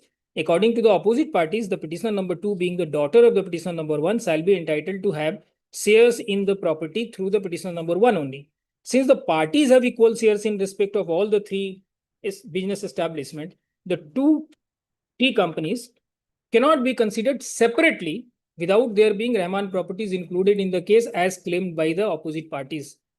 As such, according to the opposite parties, to ascertain the right of the parties, decision is to be given by the civil court, and the right of the parties cannot be decided by this court in this petition. So argument was, my lord, first the learned civil court was supposed to divide the properties, and then only I was eligible to file, my lord, a petition for succession certificate, para 10. On the other hand, the case of petitioner is that they have sought for succession certificate in respect of movable properties, that is shares and unsecured loan standing in the name of Adilur Rahman in the two T companies. It is the case of the petitioners that they have not sought for right as regards all the properties of the parties. Petitioner number 1 as PW1 has stated in her evidence on affidavit that Rahman Property Limited is under opposite party number 3, and the application pertains to only those properties which stand in the name of late Adilur Rahman. This court cannot exercise the jurisdiction in this petition who is entitled to what shares in all the properties.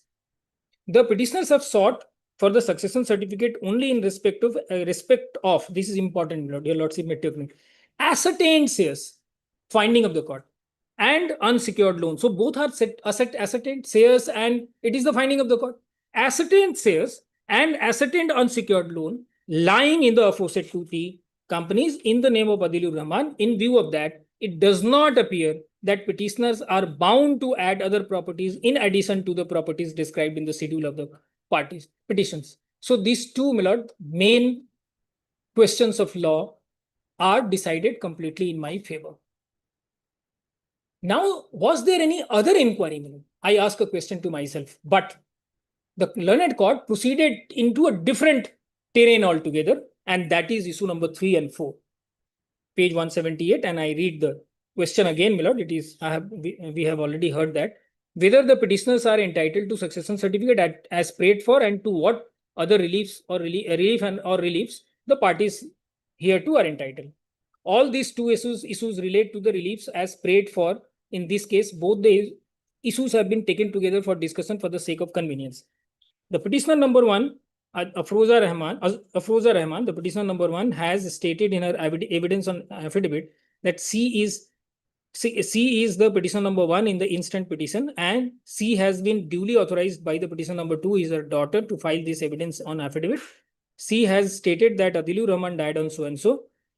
Exhibit 1 is the death certificate of late Adilur Rahman. C has further stated that at the time of death, Adilur Rahman, he left behind the petitioner number 1, namely Afroza and Azana Rahman, namely opposite party number 1 to 3, namely Rumena Rahman, mother, Dr. Nilofer Rahman, sister, and Atikur Rahman, brother, respectively as legal heirs and successors.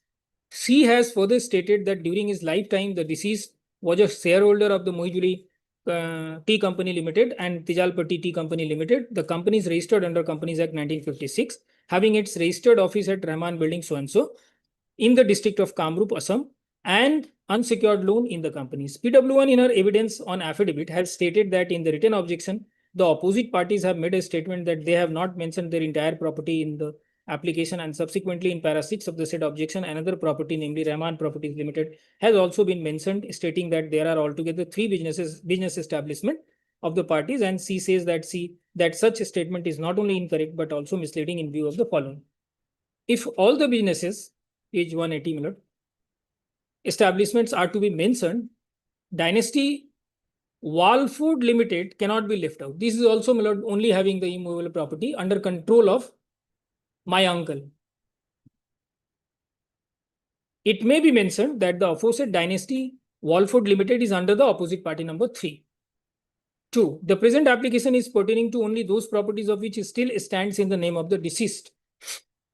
Out of the aforesaid properties, it is only the properties mentioned in the application which still stands in the name of the deceased, and therefore succession certificate requires to be granted in respect of those properties only which are mentioned in the paragraph 9 of the application. PW1 has specified in the evidence on affidavit that debts and security in respect of which succession certificate is applied for as stated herein below. Shares in Mohijuli, your lordship has already seen, so I'm not reading it again.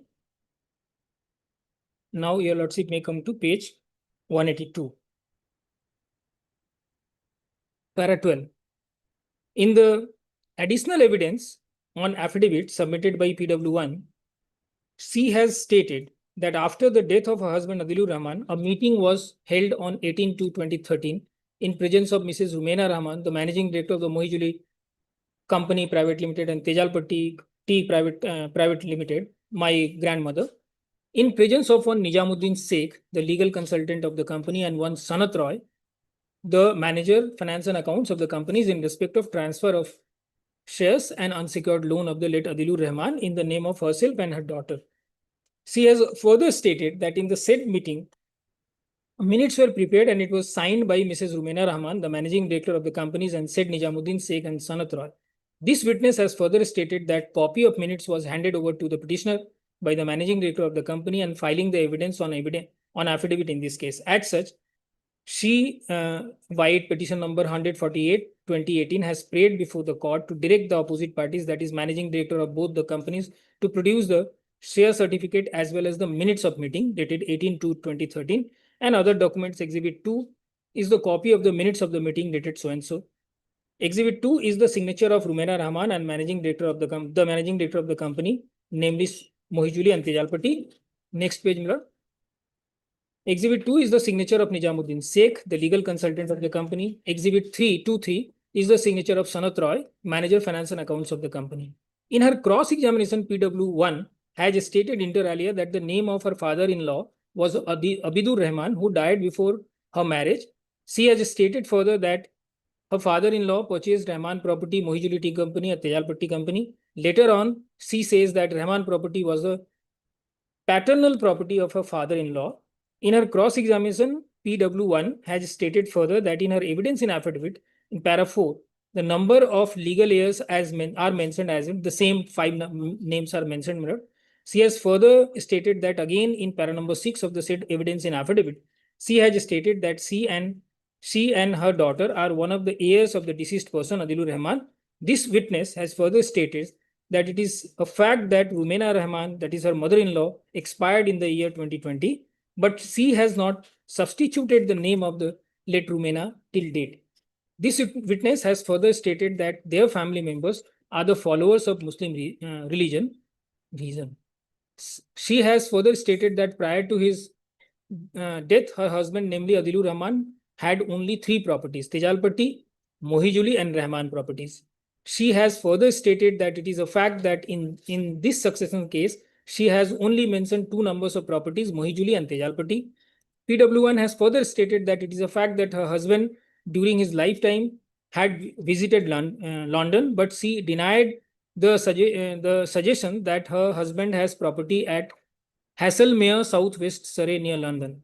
This witness has further stated that no one asked her to submit any document about her identity or her daughter's identity in the present case, and accordingly, she has not submitted any such document in the instant case.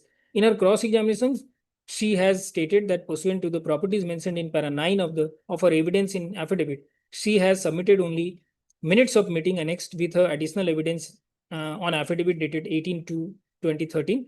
She has denied the suggestion that the minutes of meeting dated 18/2/23, Exhibit 2, is a manufactured document. She has further stated that she cannot remember whether the minutes of meeting dated 18/2/2013 was submitted before the ROC for record.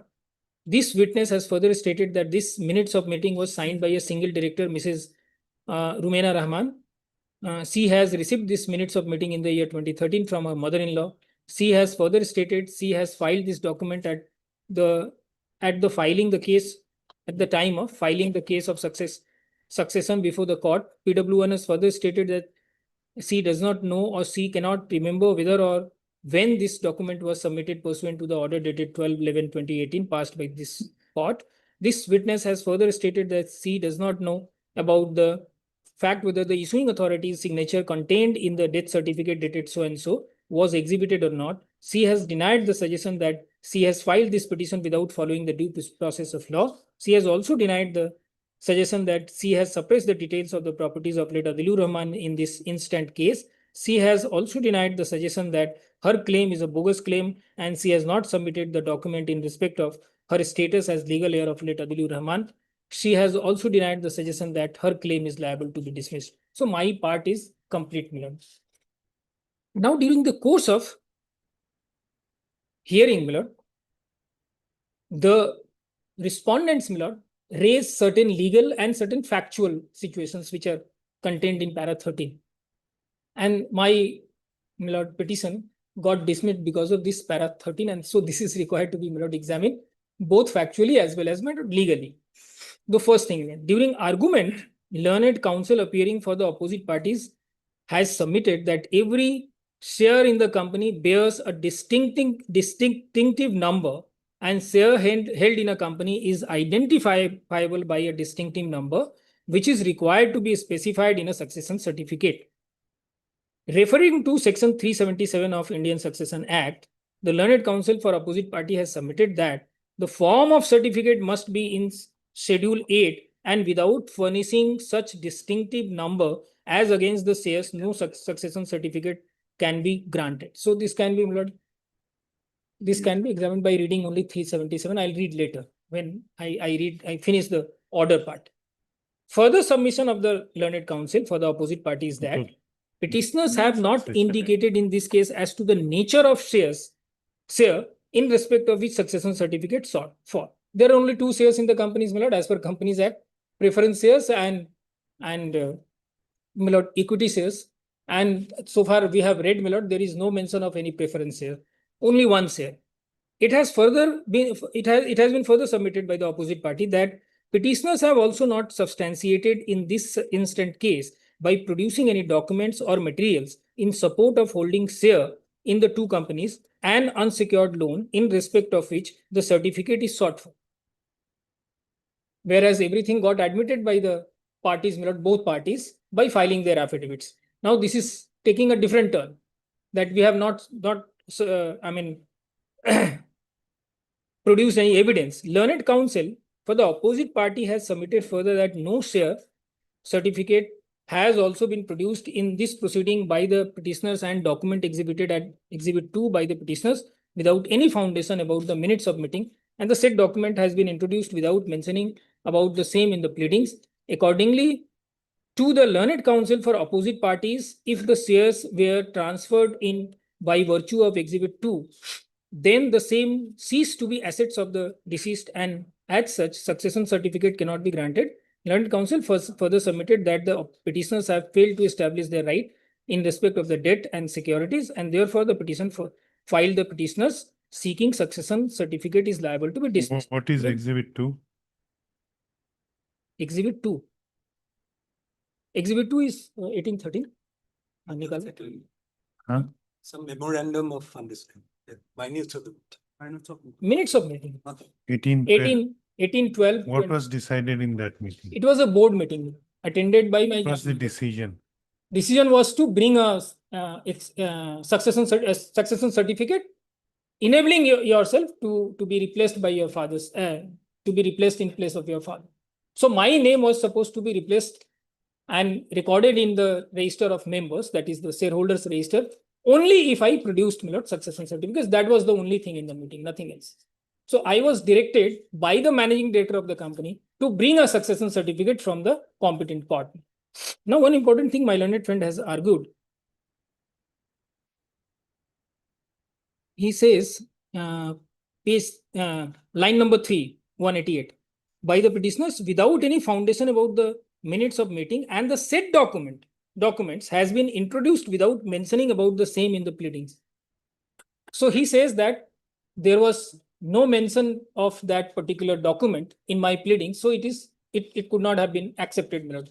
His entire argument at para 13, my lord, if your lordship may just go back, all arguments in para number 13 are not mentioned in any of the affidavits filed by the respondents. No, the crux of no issue of 377.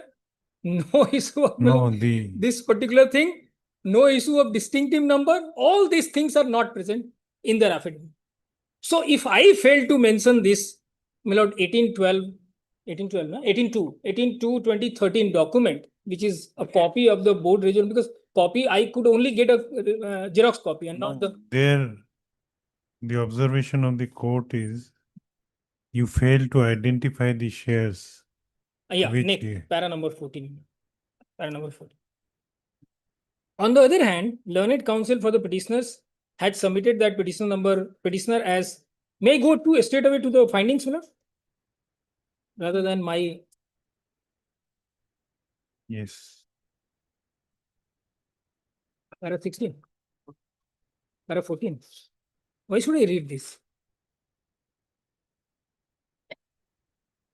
Okay, my lord, may I read my No, learned why, brothers why succession certificate was rejected? rejected? Yes. Re- Why it was not granted? I am coming to that. What was the reasoning? Come to page, my lord. Come to para 16 and page 191. Para 16 is the ruling, my lord.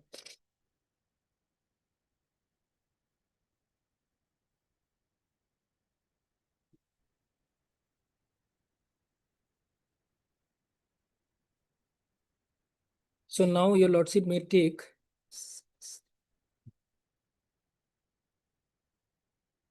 line number 13, line number 11. However, the petitioners have not proved any share certificate nor copy thereof. First, the reason for denial is, my lord, that petitioners have not proved any share certificate nor copy thereof. When, my lord, all 5 members are from the same family and both of them in their affidavit admit that my father was holding shares in both the companies and also the unsecured loan, what was the need, my lord, to go into the share certificate? And then I'll come to law.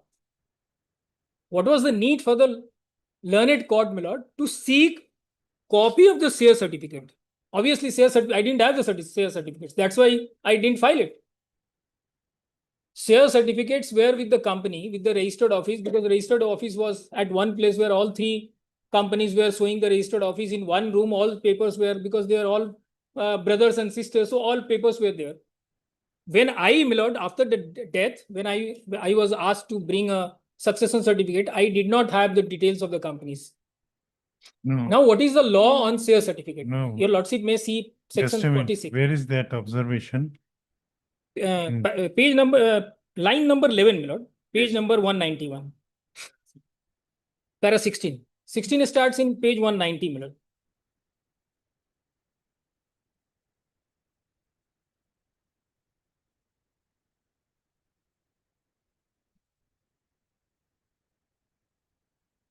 Line number 11. However, the petitioners have not proved any share certificate nor copy thereof.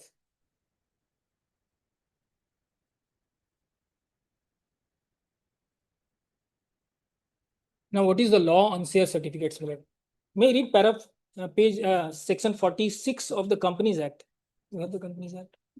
It may not be there with your lordship. Companies Act 2013.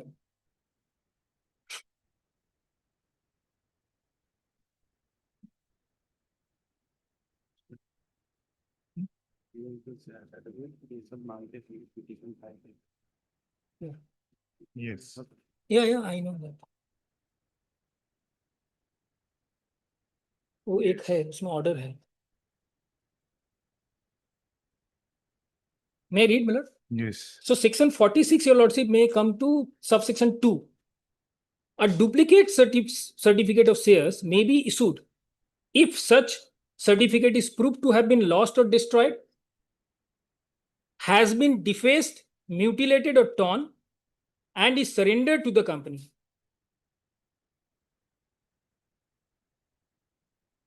Subsection 3. Notwithstanding anything contained in the articles of the company, the manner of issue of a certificate of shares or the duplicate thereof, the form of share certificate, the particulars to be entered in the register of members and other members shall be as such as may be prescribed. Now, my lord, why was I not able to produce the share certificate? Now, your lordship may come to page 146. There is an order of the learned court itself. Page 146.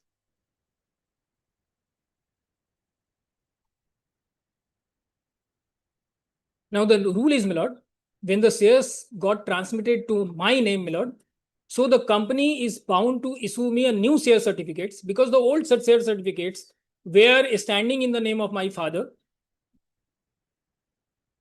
without any nomination. My name was not there. My mother's name was not there. So after, my lord, transmitting the shares, because the shares got transmitted by operation of law, by including my name in the register of members, the company was bound to issue a duplicate share certificate to me, giving me a different folio number and different distinctive number. That is the law. Now come to what this order says, my lord. This will clarify the rest. Both sides have been represented. The case is posted today for necessary order in respect of petition number 1048, so and so, by the petitioner, that is me, under order 11, rule 14, read with section 151 CPC, for issuance of direction to the opposite parties to produce the original documents. The opposite parties have submitted the written objection. Peruse the petition and the written objection.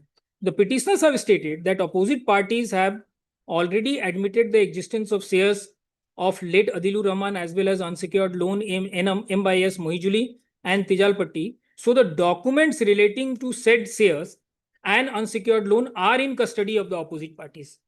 The said documents are essential during examination of the PWs.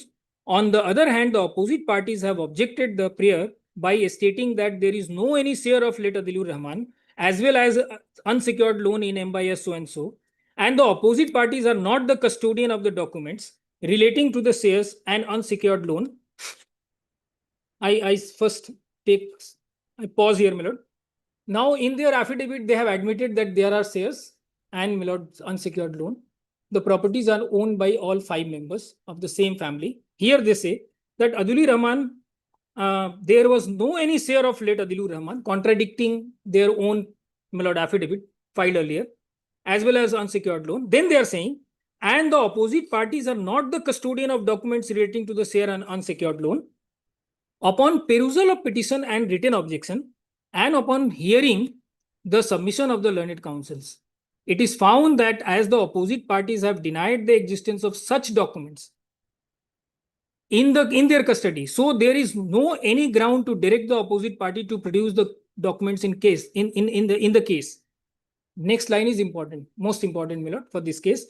The petitioner can lead the secondary evidence in respect of the said documents. Hence, the petition filed by the petitioner is rejected. So I was directed, petition got rejected. They were not directed to produce the shares and unsecured loan, my lord.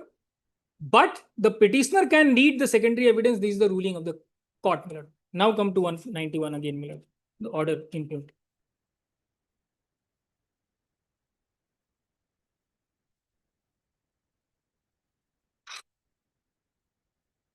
After that line, my lord, however, the petitioners have not proved any share certificate nor copy thereof. Next line, the petitioners have also not given any distinctive numbers of shares as required as per section 377 of the Indian Succession Act. Is it the law, my lord? So your lordship may see 377. This is not the law.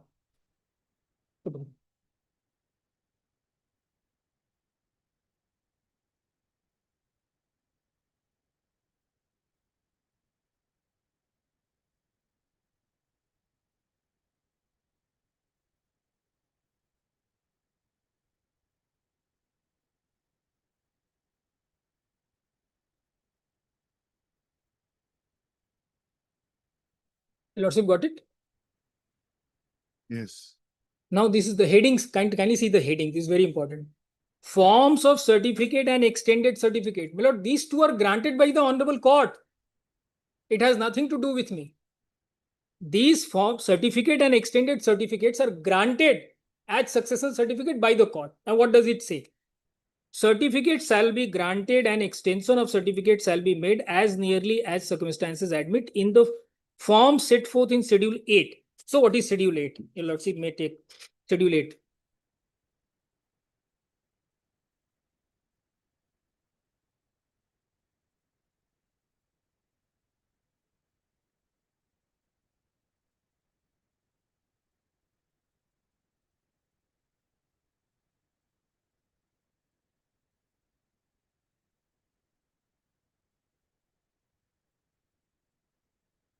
Schedule 8 is the last schedule. No, 9 schedules are there. Schedule 8. Yes. Now kindly see dates. The heading is dates. Under that, what is required, my lord? Name of the debtor only. And that is there in the annual return. Last column. Look at the last column. Yes. Description and date of instrument, if any, by which the debt is secured. Debt is not secured. It is an unsecured loan. It is director's loan. Okay. Second minute. Securities. Second column. Distinguishing number or letter of security. So distinguishing number, distinct number is not the only, my lord, basis. Other things, that letter of security or any other, my lord, document that may be produced, and what document that was produced. That is the most important, because that document came from none other than ROC, Registrar of Companies, signed by him, and my lord, that form has been filed by the respondents only. My uncle and my aunt, by the signature of their digital signatures, my lord. And they are the directors in the company. They have filed that. And may I just read thereafter? That will clarify. The petitioners have not disclosed, next line, my lord, 191, either in petition or in the evidence as to the nature of shares.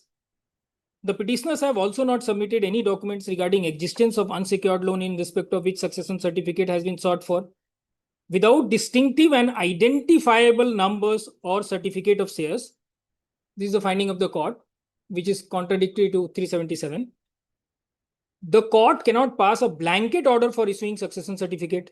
No secondary evidence in respect of share certificate has also been adduced by. This is a wrong statement, because it is contradicted in the next line. Kindly take this. No secondary evidence in respect of share certificate has also been adduced by petitioners. This is the finding of the court. Then next line.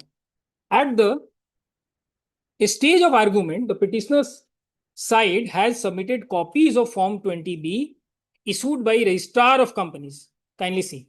In support of the fact that shares mentioned in the petition are lying in the aforesaid 2T companies. Now, next line. No permission has been sought for submitting the document submitted at the time of argument. This permission was given at page 147. I read, my lord. This permission was, they were not directed to produce the documents, and I was directed to produce the secondary evidence. I produced the secondary evidence. What is this 20B? 20B is before the NCLT or NCLAT, my lord, company courts. The most important document is, my lord, annual return. Because under Companies Act, my lord, 2 statutory documents are required to be filed every year after annual general meeting. One annual general meeting is mandatory every year, which is known everybody, my lord, across this entire globe. So in private limited and limited companies, one annual general meeting is required to be called and convened of the shareholders. And after the annual general meeting, they adopt 2 documents, my lord. One is the audited balance sheet, and second is, my lord, annual return. Now, annual return contains, my lord, details of shares, shareholders, directors, unsecured loan, and secured loan.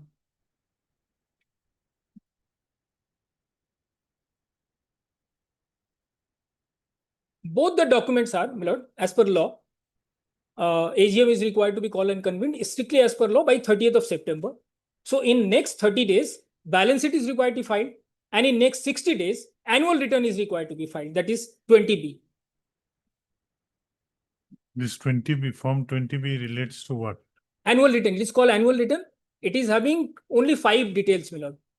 Directors detail, shareholders detail, number of shares, unsecured loan, and secured loan. That's it. Certified by directors. And both these documents are required to be filed by directors, because directors are authorized by, my lord, shareholders at the AGM. So they are filing it. So this 20B, which was given to me by Registrar of Companies, subscribing his physical signature in that document, is a document filed by these 2 respondents, my lord, my aunt and uncle. They only filed this, and this was given to me by Registrar of Companies, in which it is now, this is the most valid. Other than these, rest of the documents are may not be considered by the National Company Law Board, Company Law Tribunal, and, my lord, NCLAT, Appellate Tribunal. They may not consider. This is the most, my lord, authentic document, and if there is any dispute, they will examine. But otherwise, this is sacrosanct. Why, my lord? because when this document is filed, ROC is also subscribing its signature through his digital signature, and anybody in this world, by paying 100 rupees, Milord, can download this balance sheet and audited this annual return, Milord, of any company. A Tata company, Ambani, Adani, a private company, any person, because it is a public document. ROC is a public place, is a public office.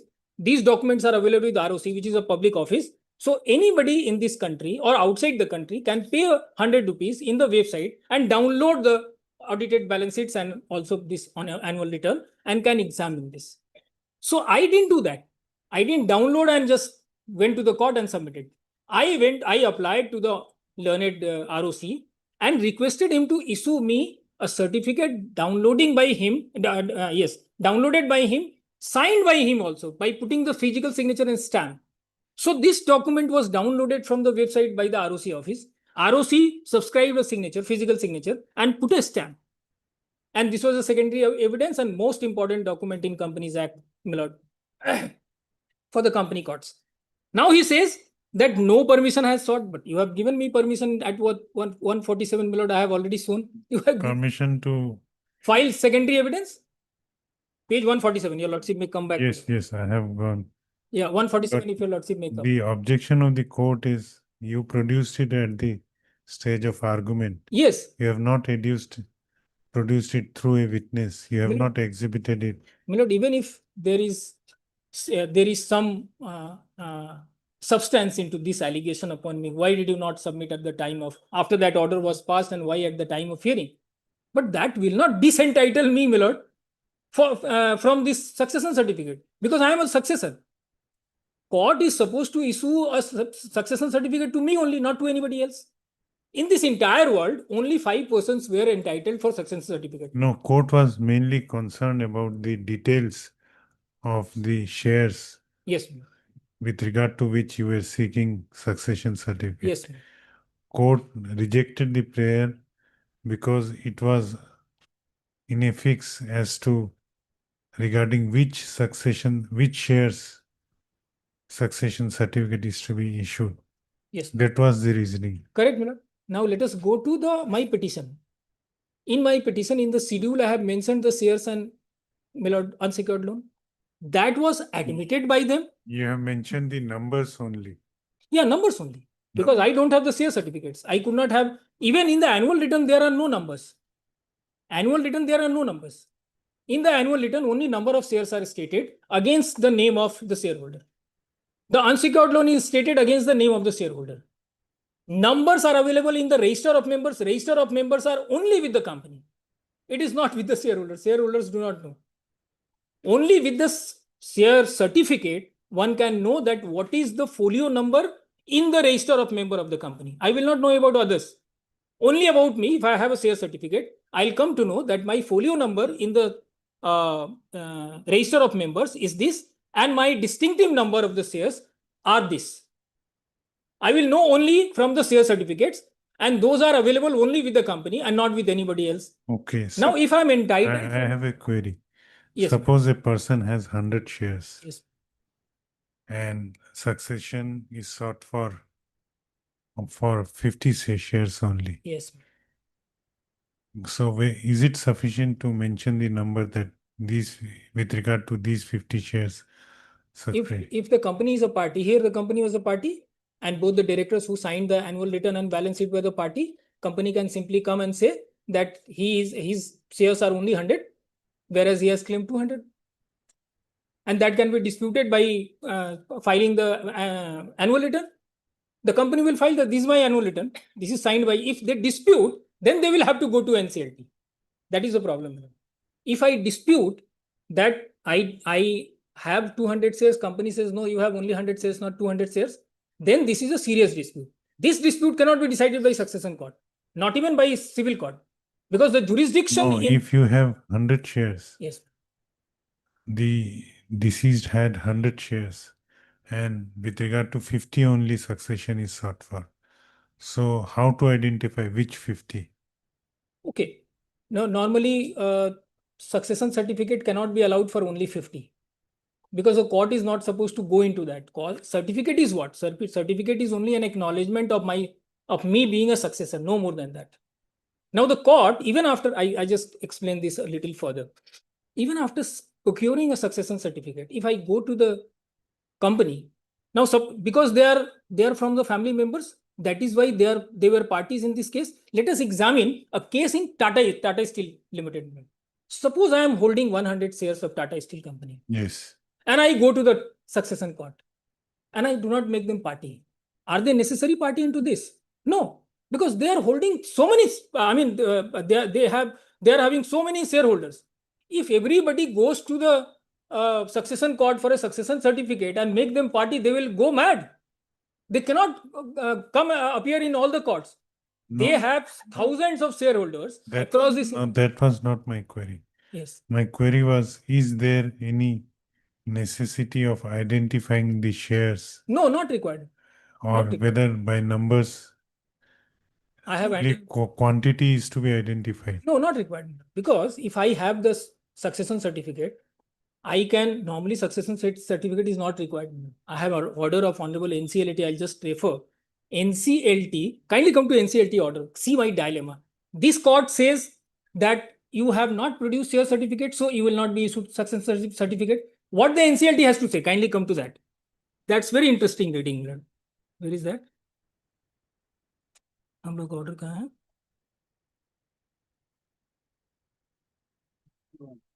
Page 70. हाँ, ये तो इसमें होगा. Page 76. 6522. Page 76. NCLT order. No, 65. I beg your pardon, stand corrected. Not 65. It is 62. Kindly come to page 62. This I filed for the transmission of my shares in my name. Now, for the time being, your lordship may just ignore this succession certificate case.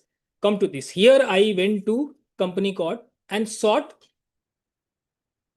transfer of my name in place of my father and my grandmother. That was the contention before the learned NCLT. Now come to para 11 of this order. No, 65 is 76. I'm very sorry. I said the right thing. You are referring Rahman Properties. Para 76. Page 76. Now come to para 11 of that order, which is at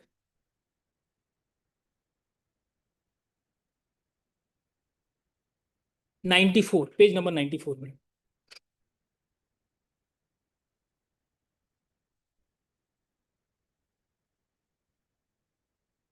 This is an evidence also, madam. This is an evidence. This order is an evidence also. Kindly see, this was also referred. It is also observed that this is a family-run company. The two main shareholders out of 4, Adilur Rahman, Rumena Rahman, expired, and R2 and R3, that is daughter and another son, are existing shareholders and managing the company. That is my uncle and aunt. It is a fact that respondent number 2 and 3 are the uncle and aunt, that is brother and sister of father of the petitioner, number 1. However, during the arguments, the respondent company could not clarify the reasons for delay in the transfer of shares of the deceased shareholders in the names of their legal heirs. So they recognize me as legal heirs, my lord, here. And on what basis, my lord? Annual return. There also I did not produce any share certificates. I do not have the share certificates. So there I produced the annual return filed by these two, my uncle and auntie only, before the registrar of companies. And on that basis, this is the finding of the court that I am the legal heir, I am the legal heir, and shares have not been transmitted. Next, my lord. The only clarification has been submitted by the R1 that the matter is before different honorable courts and succession certification is yet to be produced. It is also observed that the respondent company has been filing number of cases before different forums in the matter. Respondent company against me filing cases. This is a finding of the court, my lord, but not taking any concrete steps for a smooth transfer of shares of the deceased shareholders in the names of their legal heirs. So I am the legal heirs of both my father and my grandmother, especially when the company is a family-run company. The arguments of the respondent company that the transfer of shares of the deceased is not taking place for a long period due to an ongoing cases before different forums is not justified when the R1 itself has filed number of cases in the matter and major two shareholders have already expired, one in 2012 and other is 2020. This is the finding of the court. Now come to para 14. Now see my para 14. My petition got dismissed. Despite this finding that shares were not transmitted physically, my name was not entered in the register of members. Kindly come to para 14. On the other hand, it is observed that the petitioners have filed para 14, page 95. It is observed that the petitioners have filed case before district judge being SC number so-and-so, praying for issuance of succession certificate of late Adilur Rahman and is yet to be disposed of. Shares of late Adilur Rahman and Rumena Rahman have not been transferred till date in the names of their legal heirs. Again, there is a finding. Petitioners have also filed some cases in the matter before other forums. The petitioners as on date are not shareholders of the respondent company. Now they say that because my names are not appearing in the shareholders registers, my lord, of the company, so I am not the shareholder. Hence, in our considered view, the petition filed under section so-and-so of the Companies Act and so-and-so and rules made thereunder by petitioner does not deserve to be entertained. So what the NCLT said, my lord, that you do not have succession certificate, so you are not entitled for your name to be replaced in place of your father and your grandmother. This was the finding of ROC. And what is the finding of the learned court? Learned court says, because you have not produced the share certificates, which can be produced only after my name is replaced and duplicate share certificates are issued. Lower court says that you do not have the share certificate, so I will not issue succession certificate. Then where will I go, my lord? Now kindly see, this is a wrong order because Honorable Supreme Court. So your submission is the succession court should have ordered that 3,100 numbers of shares as well as 9,000 numbers of shares held by your father should have been directed to be transferred? No, that power is not there to the lower court.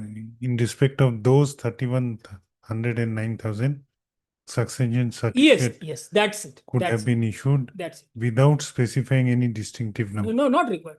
Because if I go, like I go to Tata Steel, let us take this example. I procure, because Tata Steel may not know that I have procured a succession certificate at Gauhati, and then I go to Tata Steel.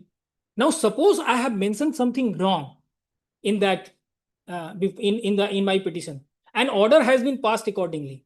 Tata will simply raise an objection. It will say that you are claiming 100 shares, you do not have 100 shares. Your father's name is not there. These 100 shares I'm not having. Then what is the option with me? I cannot go to succession court. I can only go to learned NCLT and there I will produce whatever I have. So one of the most important document is the annual return. I will produce the annual return and so that these annual returns I have downloaded from the website of the ROC and these annual returns are showing my father's name and against my father's name 100 number of shares of Tata Steel is being shown. And you are claiming succession certificate in respect of all shares held by your father. My father. 3,100 and unsecured loan. Not a portion thereof. No, not at all. So if I'm going now, suppose I go to the court. If I get a succession certificate, I'll go to the company, to my uncle and aunt, and I'll say, now I have the succession certificate, give it to transfer my name. They will say, no, you do not have any shares. Then what will I do? They will issue a letter that we do not acknowledge you as shareholder or as successor, or there are no shares in the name of your father, no unsecured loan in the name of your father existing. What will I do? I'll go to NCLT. I cannot go back to the same court because that court cannot decide any dispute of shares or unsecured loan or whatever under a Companies Act. So succession certificate is only an acknowledgement of successors, no more than that. Now kindly come to the read from para 17. Para 17, page 192. Yes. 192. 192. Now, one last thing I should submit, Miller, is about section 65B. 65 is applicable to electronic document. What I produced was not electronic document, was a physical 20B, that is annual return, signed by ROC. So there was no question of applicability invocation of 65B. So I'm not reading 65B, that should be taken as read. Para 17. The petitioner number 1 had submitted additional evidence on affidavit, and in her additional evidence on affidavit, she has proved the document to be minutes of meeting for transfer of shares and unsecured loan of Adilur Rahman of the aforesaid two companies. During her cross-examination, PW1 has suggested that said minutes of meeting is a manufactured document, to which she has denied the suggestion. I have perused extension number 2. Extension number 2 is the minutes of minutes dated 18/2/2013. Exhibit 2. Exhibit number 2. As it appears from Exhibit 2, the meeting was held in presence of so-and-so. Decision was taken for transferring the shares and unsecured loan from the name of Adilur Rahman to the petitioners, namely Afroza Rahman and Ajana Rahman. The shares and unsecured loan mentioned in Exhibit 2, tally the shares and unsecured loan mentioned in the petition seeking succession certificate. In Exhibit 2, also no description about the shares have been mentioned. If the contents of Exhibit 2 is to be believed, the minutes of meeting was held on so-and-so. This case was filed on 19/6/2013. After about 4 months, the petitioners have relied upon Exhibit 2. It is clearly mentioned in Exhibit 2 that it was resolved in the meeting to transfer the shares and unsecured loan to the name of the petitioners on the death of Adilur Rahman. No mention has been made about Exhibit 2 in the petition filed by the petitioner seeking succession certificate, though in her cross-examination, PW1 has stated that she received Exhibit 2 minutes of meeting from her mother-in-law in the year 2013. If already decision was taken for transferring the shares and unsecured loan to the petitioners lying in the name of Adilur Rahman in the aforesaid two companies, then why this case was filed after 4 months praying for succession certificate in respect of said shares and unsecured loan? Nothing has been stated in the petition or in the evidence. You are not required. Why, my lord? In case of a Tata Steel, let us for the time being ignore this case and invoke Tata Steel. Now, Tata Steel is not aware that my name is Ajana Rahman. My father was holding 100 shares. For that, in order to apply for transmission of shares, I need a succession certificate. In case of a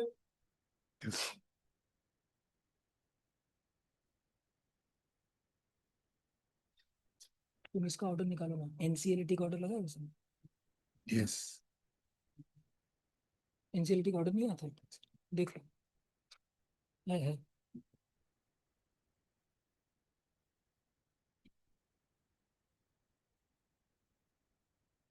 है वो को order नहीं है। So mainly the prayer was rejected. Yes. For failure to describe Specific evidence of shares. No, describe the shares. Opinion that petitioners are not entitled to succession certificate as prayed for in this case in the absence of clear and specific evidence in respect of shares and unsecured amount mentioned in the petition. Accordingly, both. If this is the reason, then this reason is completely legally incorrect because of the filing of annual return. Because on the basis of annual return only, the learned NCLT has already ruled that shares have not been transmitted, and no valid reason, legally valid reason, has been given by the company for doing that. But that petition got dismissed for want of succession certificate. This petition got dismissed for want of share certificates. Now, there is no other forum where I can go. But in case of NCLT, there is a good thing that that order has been set aside by referring one worldwide case. It is a settled case by the Honorable Supreme Court, my lord. So, Honorable 1990 case worldwide. Referring that case has been remanded back to learned NCLT. NCLT has already heard one of them.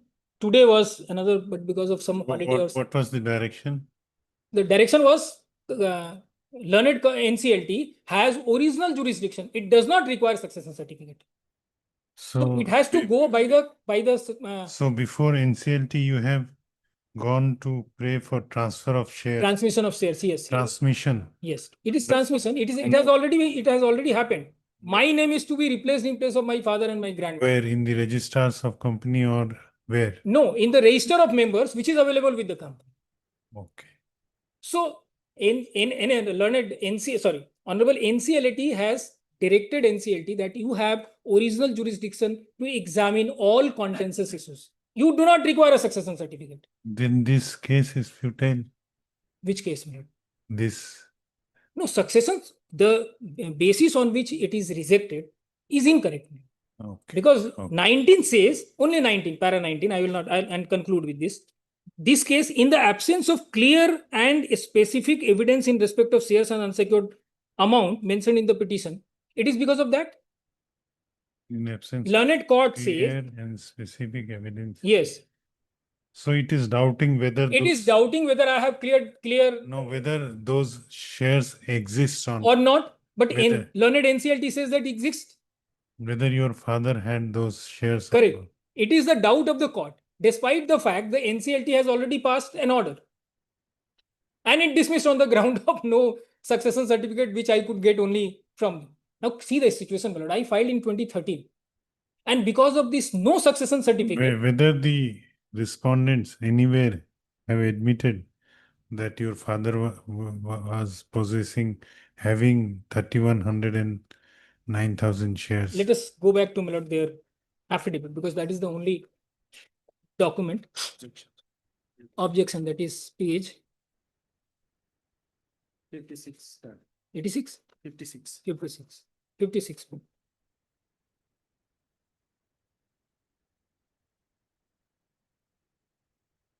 Now at page, my lord, 52, I have given the schedule of the shares. 52 was part of my petition, 52 and only 52. So the schedule, in the schedule, I have mentioned my shares of my father and my lord, unsecured loan. Now kindly see what they have to say. The application for grant of succession certificate as herein referred so and so is not maintainable both in law as well as fact. The petitioners have suppressed the material fact, and as such succession may not be granted. The petitioners have not mentioned the entire property. So they are saying that we have 3 properties. No, that issue is different. The question is whether they have disputed that your father was having 3,100. Only shares, Miller, not number is not required. That is admitted, Miller. Kindly come to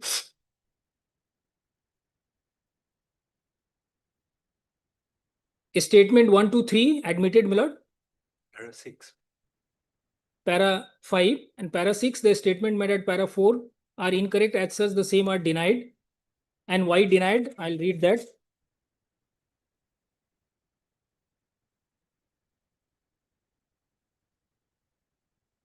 This is the registered office, para 4.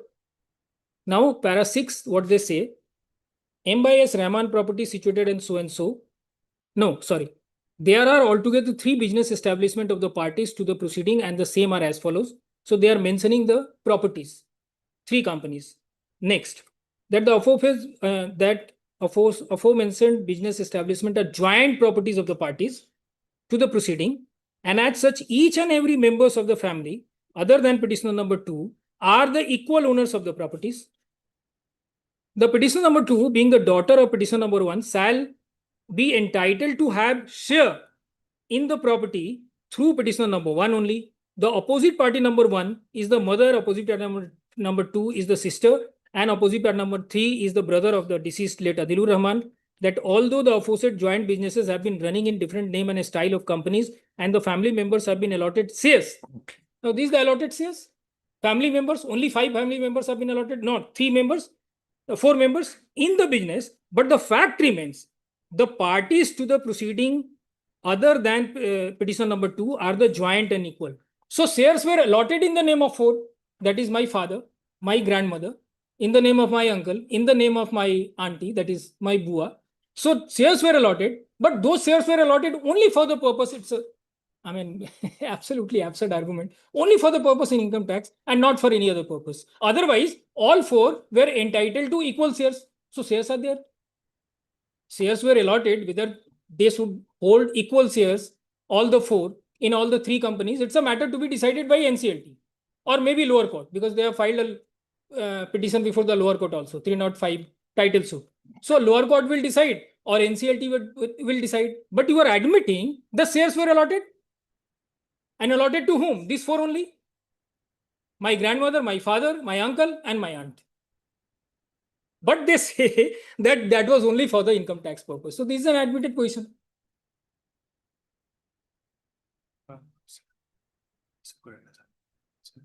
वो तो मालूम है, वो तो मेरा नाम जब replace करेगा, then they will have to. So, my lord, issue of duplicate share certificates will come later. The first thing is that transmission has happened. My name is to be included in place of my father and my grandmother, and then they are bound to issue duplicate share certificates. Which is the document which indicate who is holding the share? Annual return, my lord, No, 20B. not annual return. Suppose you purchase a share of a company. Yes. What document is provided to you?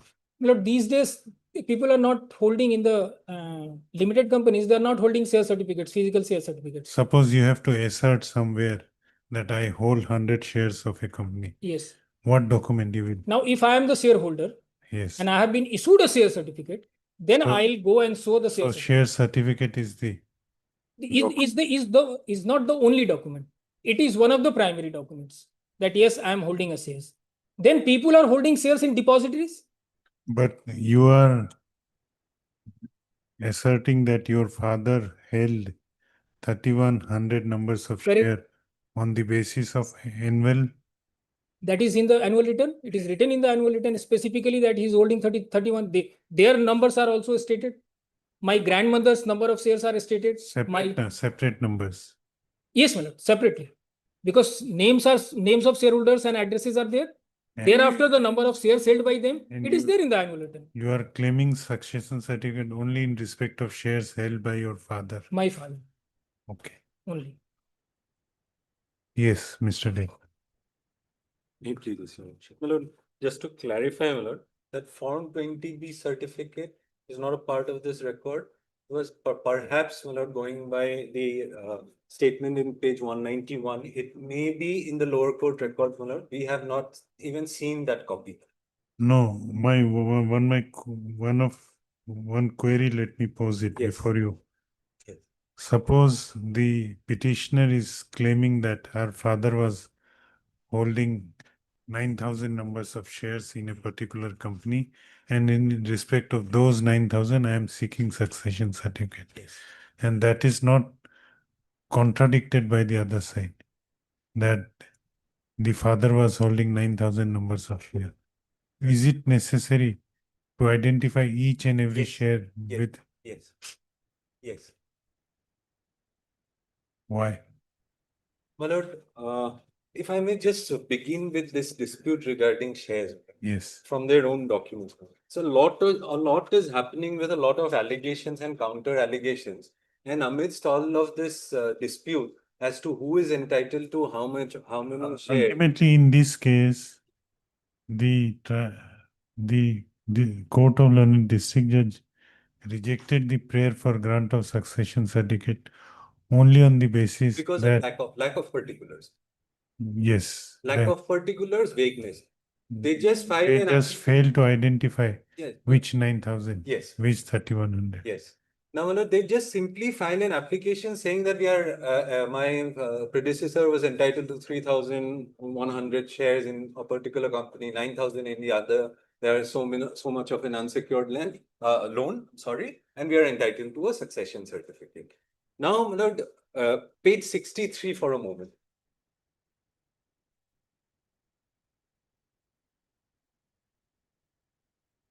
This is a very deep-rooted controversy because both of the parties are alleging that there has been illegal transfer of the shares.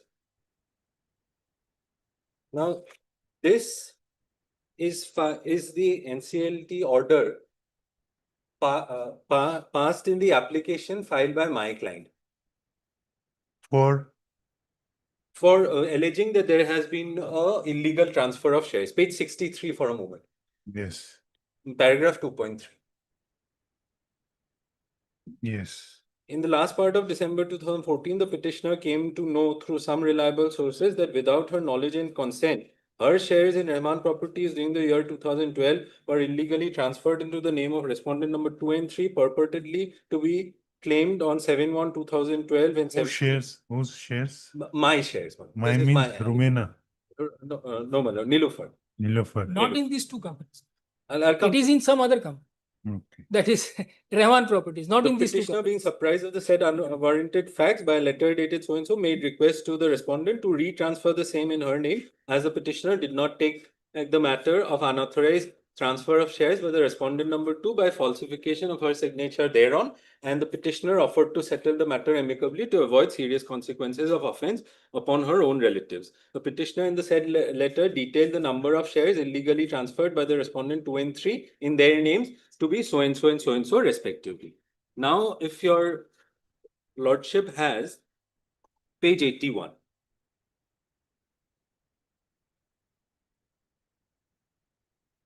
Now, this is a case filed by them, my lord, where a similar allegation has been made against me.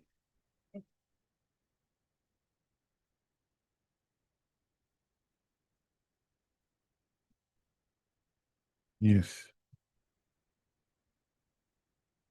Now, page 81, paragraph 2.1, my lord, the petitioners, it is their case, my lord, the petitioners are legal successors, being daughter and wife of late Adilur Rahman, who was one of the promoter directors of the respondent, subscribing at the same for 100 shares of rupees 100, along with his mother, sister, and brother, who had at the time of incorporation of the R1 company in the year 1991 subscribed equally along with Adilur Rahman.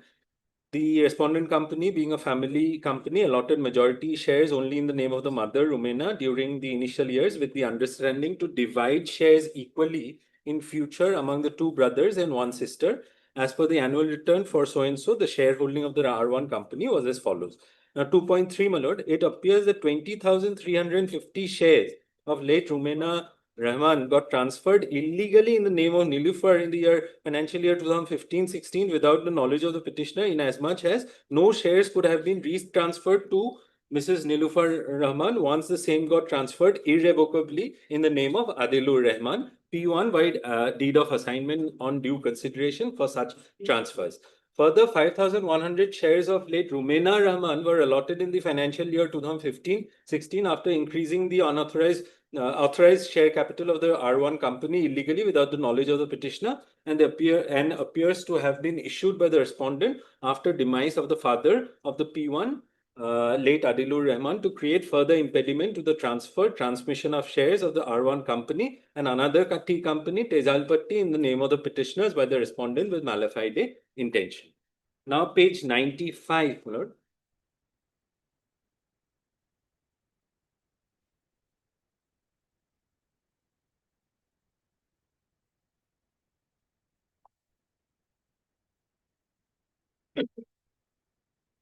Yes. Paragraph 14 towards the bottom of that page, my lord. On the other hand, it is observed that the petitioners have filed before the district judge, being SC number so and so, for issuance of succession certificate of late Adilur Rahman, which is yet to be disposed of. Shares of late Adilur Rahman, Rumena Rahman, have not been transferred till date, and in the name of the legal heirs. Petitioners have also filed some cases in the matter before other forums. The petitioners, as on date, are not shareholders of the respondent company. In our considered view, the petition filed under 241, 242 of the Companies Act and so, and rules made thereunder by the petitioner does not deserve to be entered in. So, the NCLT held that they are not members and not capable of maintaining an application for oppression and mismanagement. Now, all these documents have been annexed to the petition, but I must point out there is no application seeking leave for adduction of additional evidence. Well, let us still say this honorable court can look into it under subclause B of Rule 27. That's a different matter. But these otherwise do not form part of the lower court records. Neither any application under Order 41, Rule 27 has been filed in this regard. Be that as it may, my lord, what is clear from the Malats will write. I have a meeting. Then we'll continue tomorrow. I'll appear online. Yes. Otherwise, No, let us finish. This should be finished. how much time will you take? I'll take half an hour. Half an hour to 40 We'll continue tomorrow at 2. Right.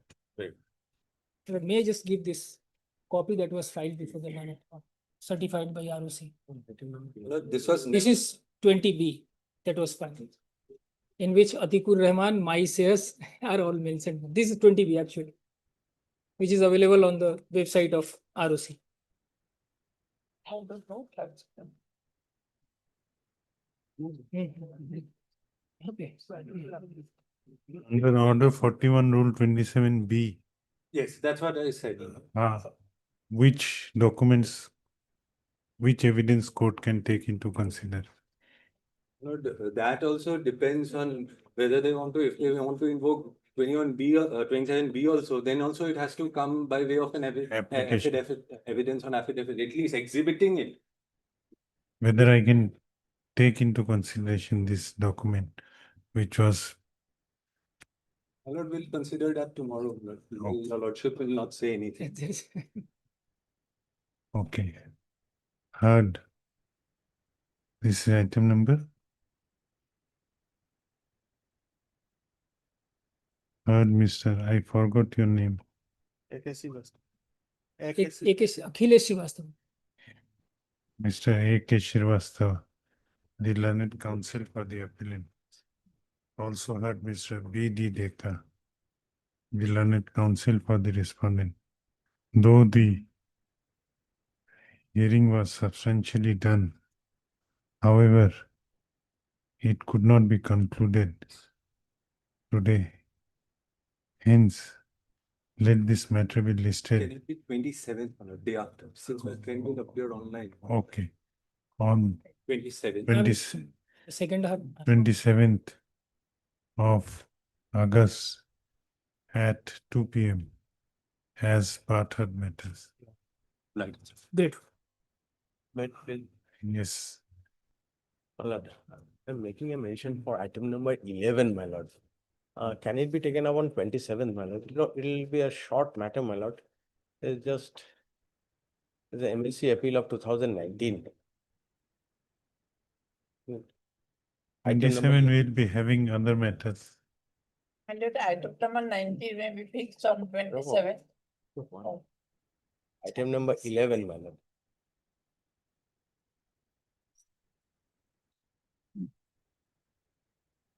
We don't know how many cases are listed on 27. We'll take a chance, my lord. Okay, item number 19 and 11 on 27. 27. 27. 11. Remaining will be shown as leftover matters. You have to pray before registry to get it listed. On the 7th of September, 8th of September, 19th, I am fixing on 19, item number 19. 19 to khole do. Open. I open. item number 19th. When do you want? 8 September. 11th, let it be on 27th. 11th on 27. May I please, your lordship, item number 15, it's a matrimonial appeal, there is urgency in this matter. My lordship, can it be on 10th, my lordship, of September? Because during the pendency, the husband got married last month, so there is urgency on my part also. Okay, 10th. Then, item number 15 And remaining of list. Lordship, leftover. item number 10, kindly mention it after 1 week. No, mention it tomorrow.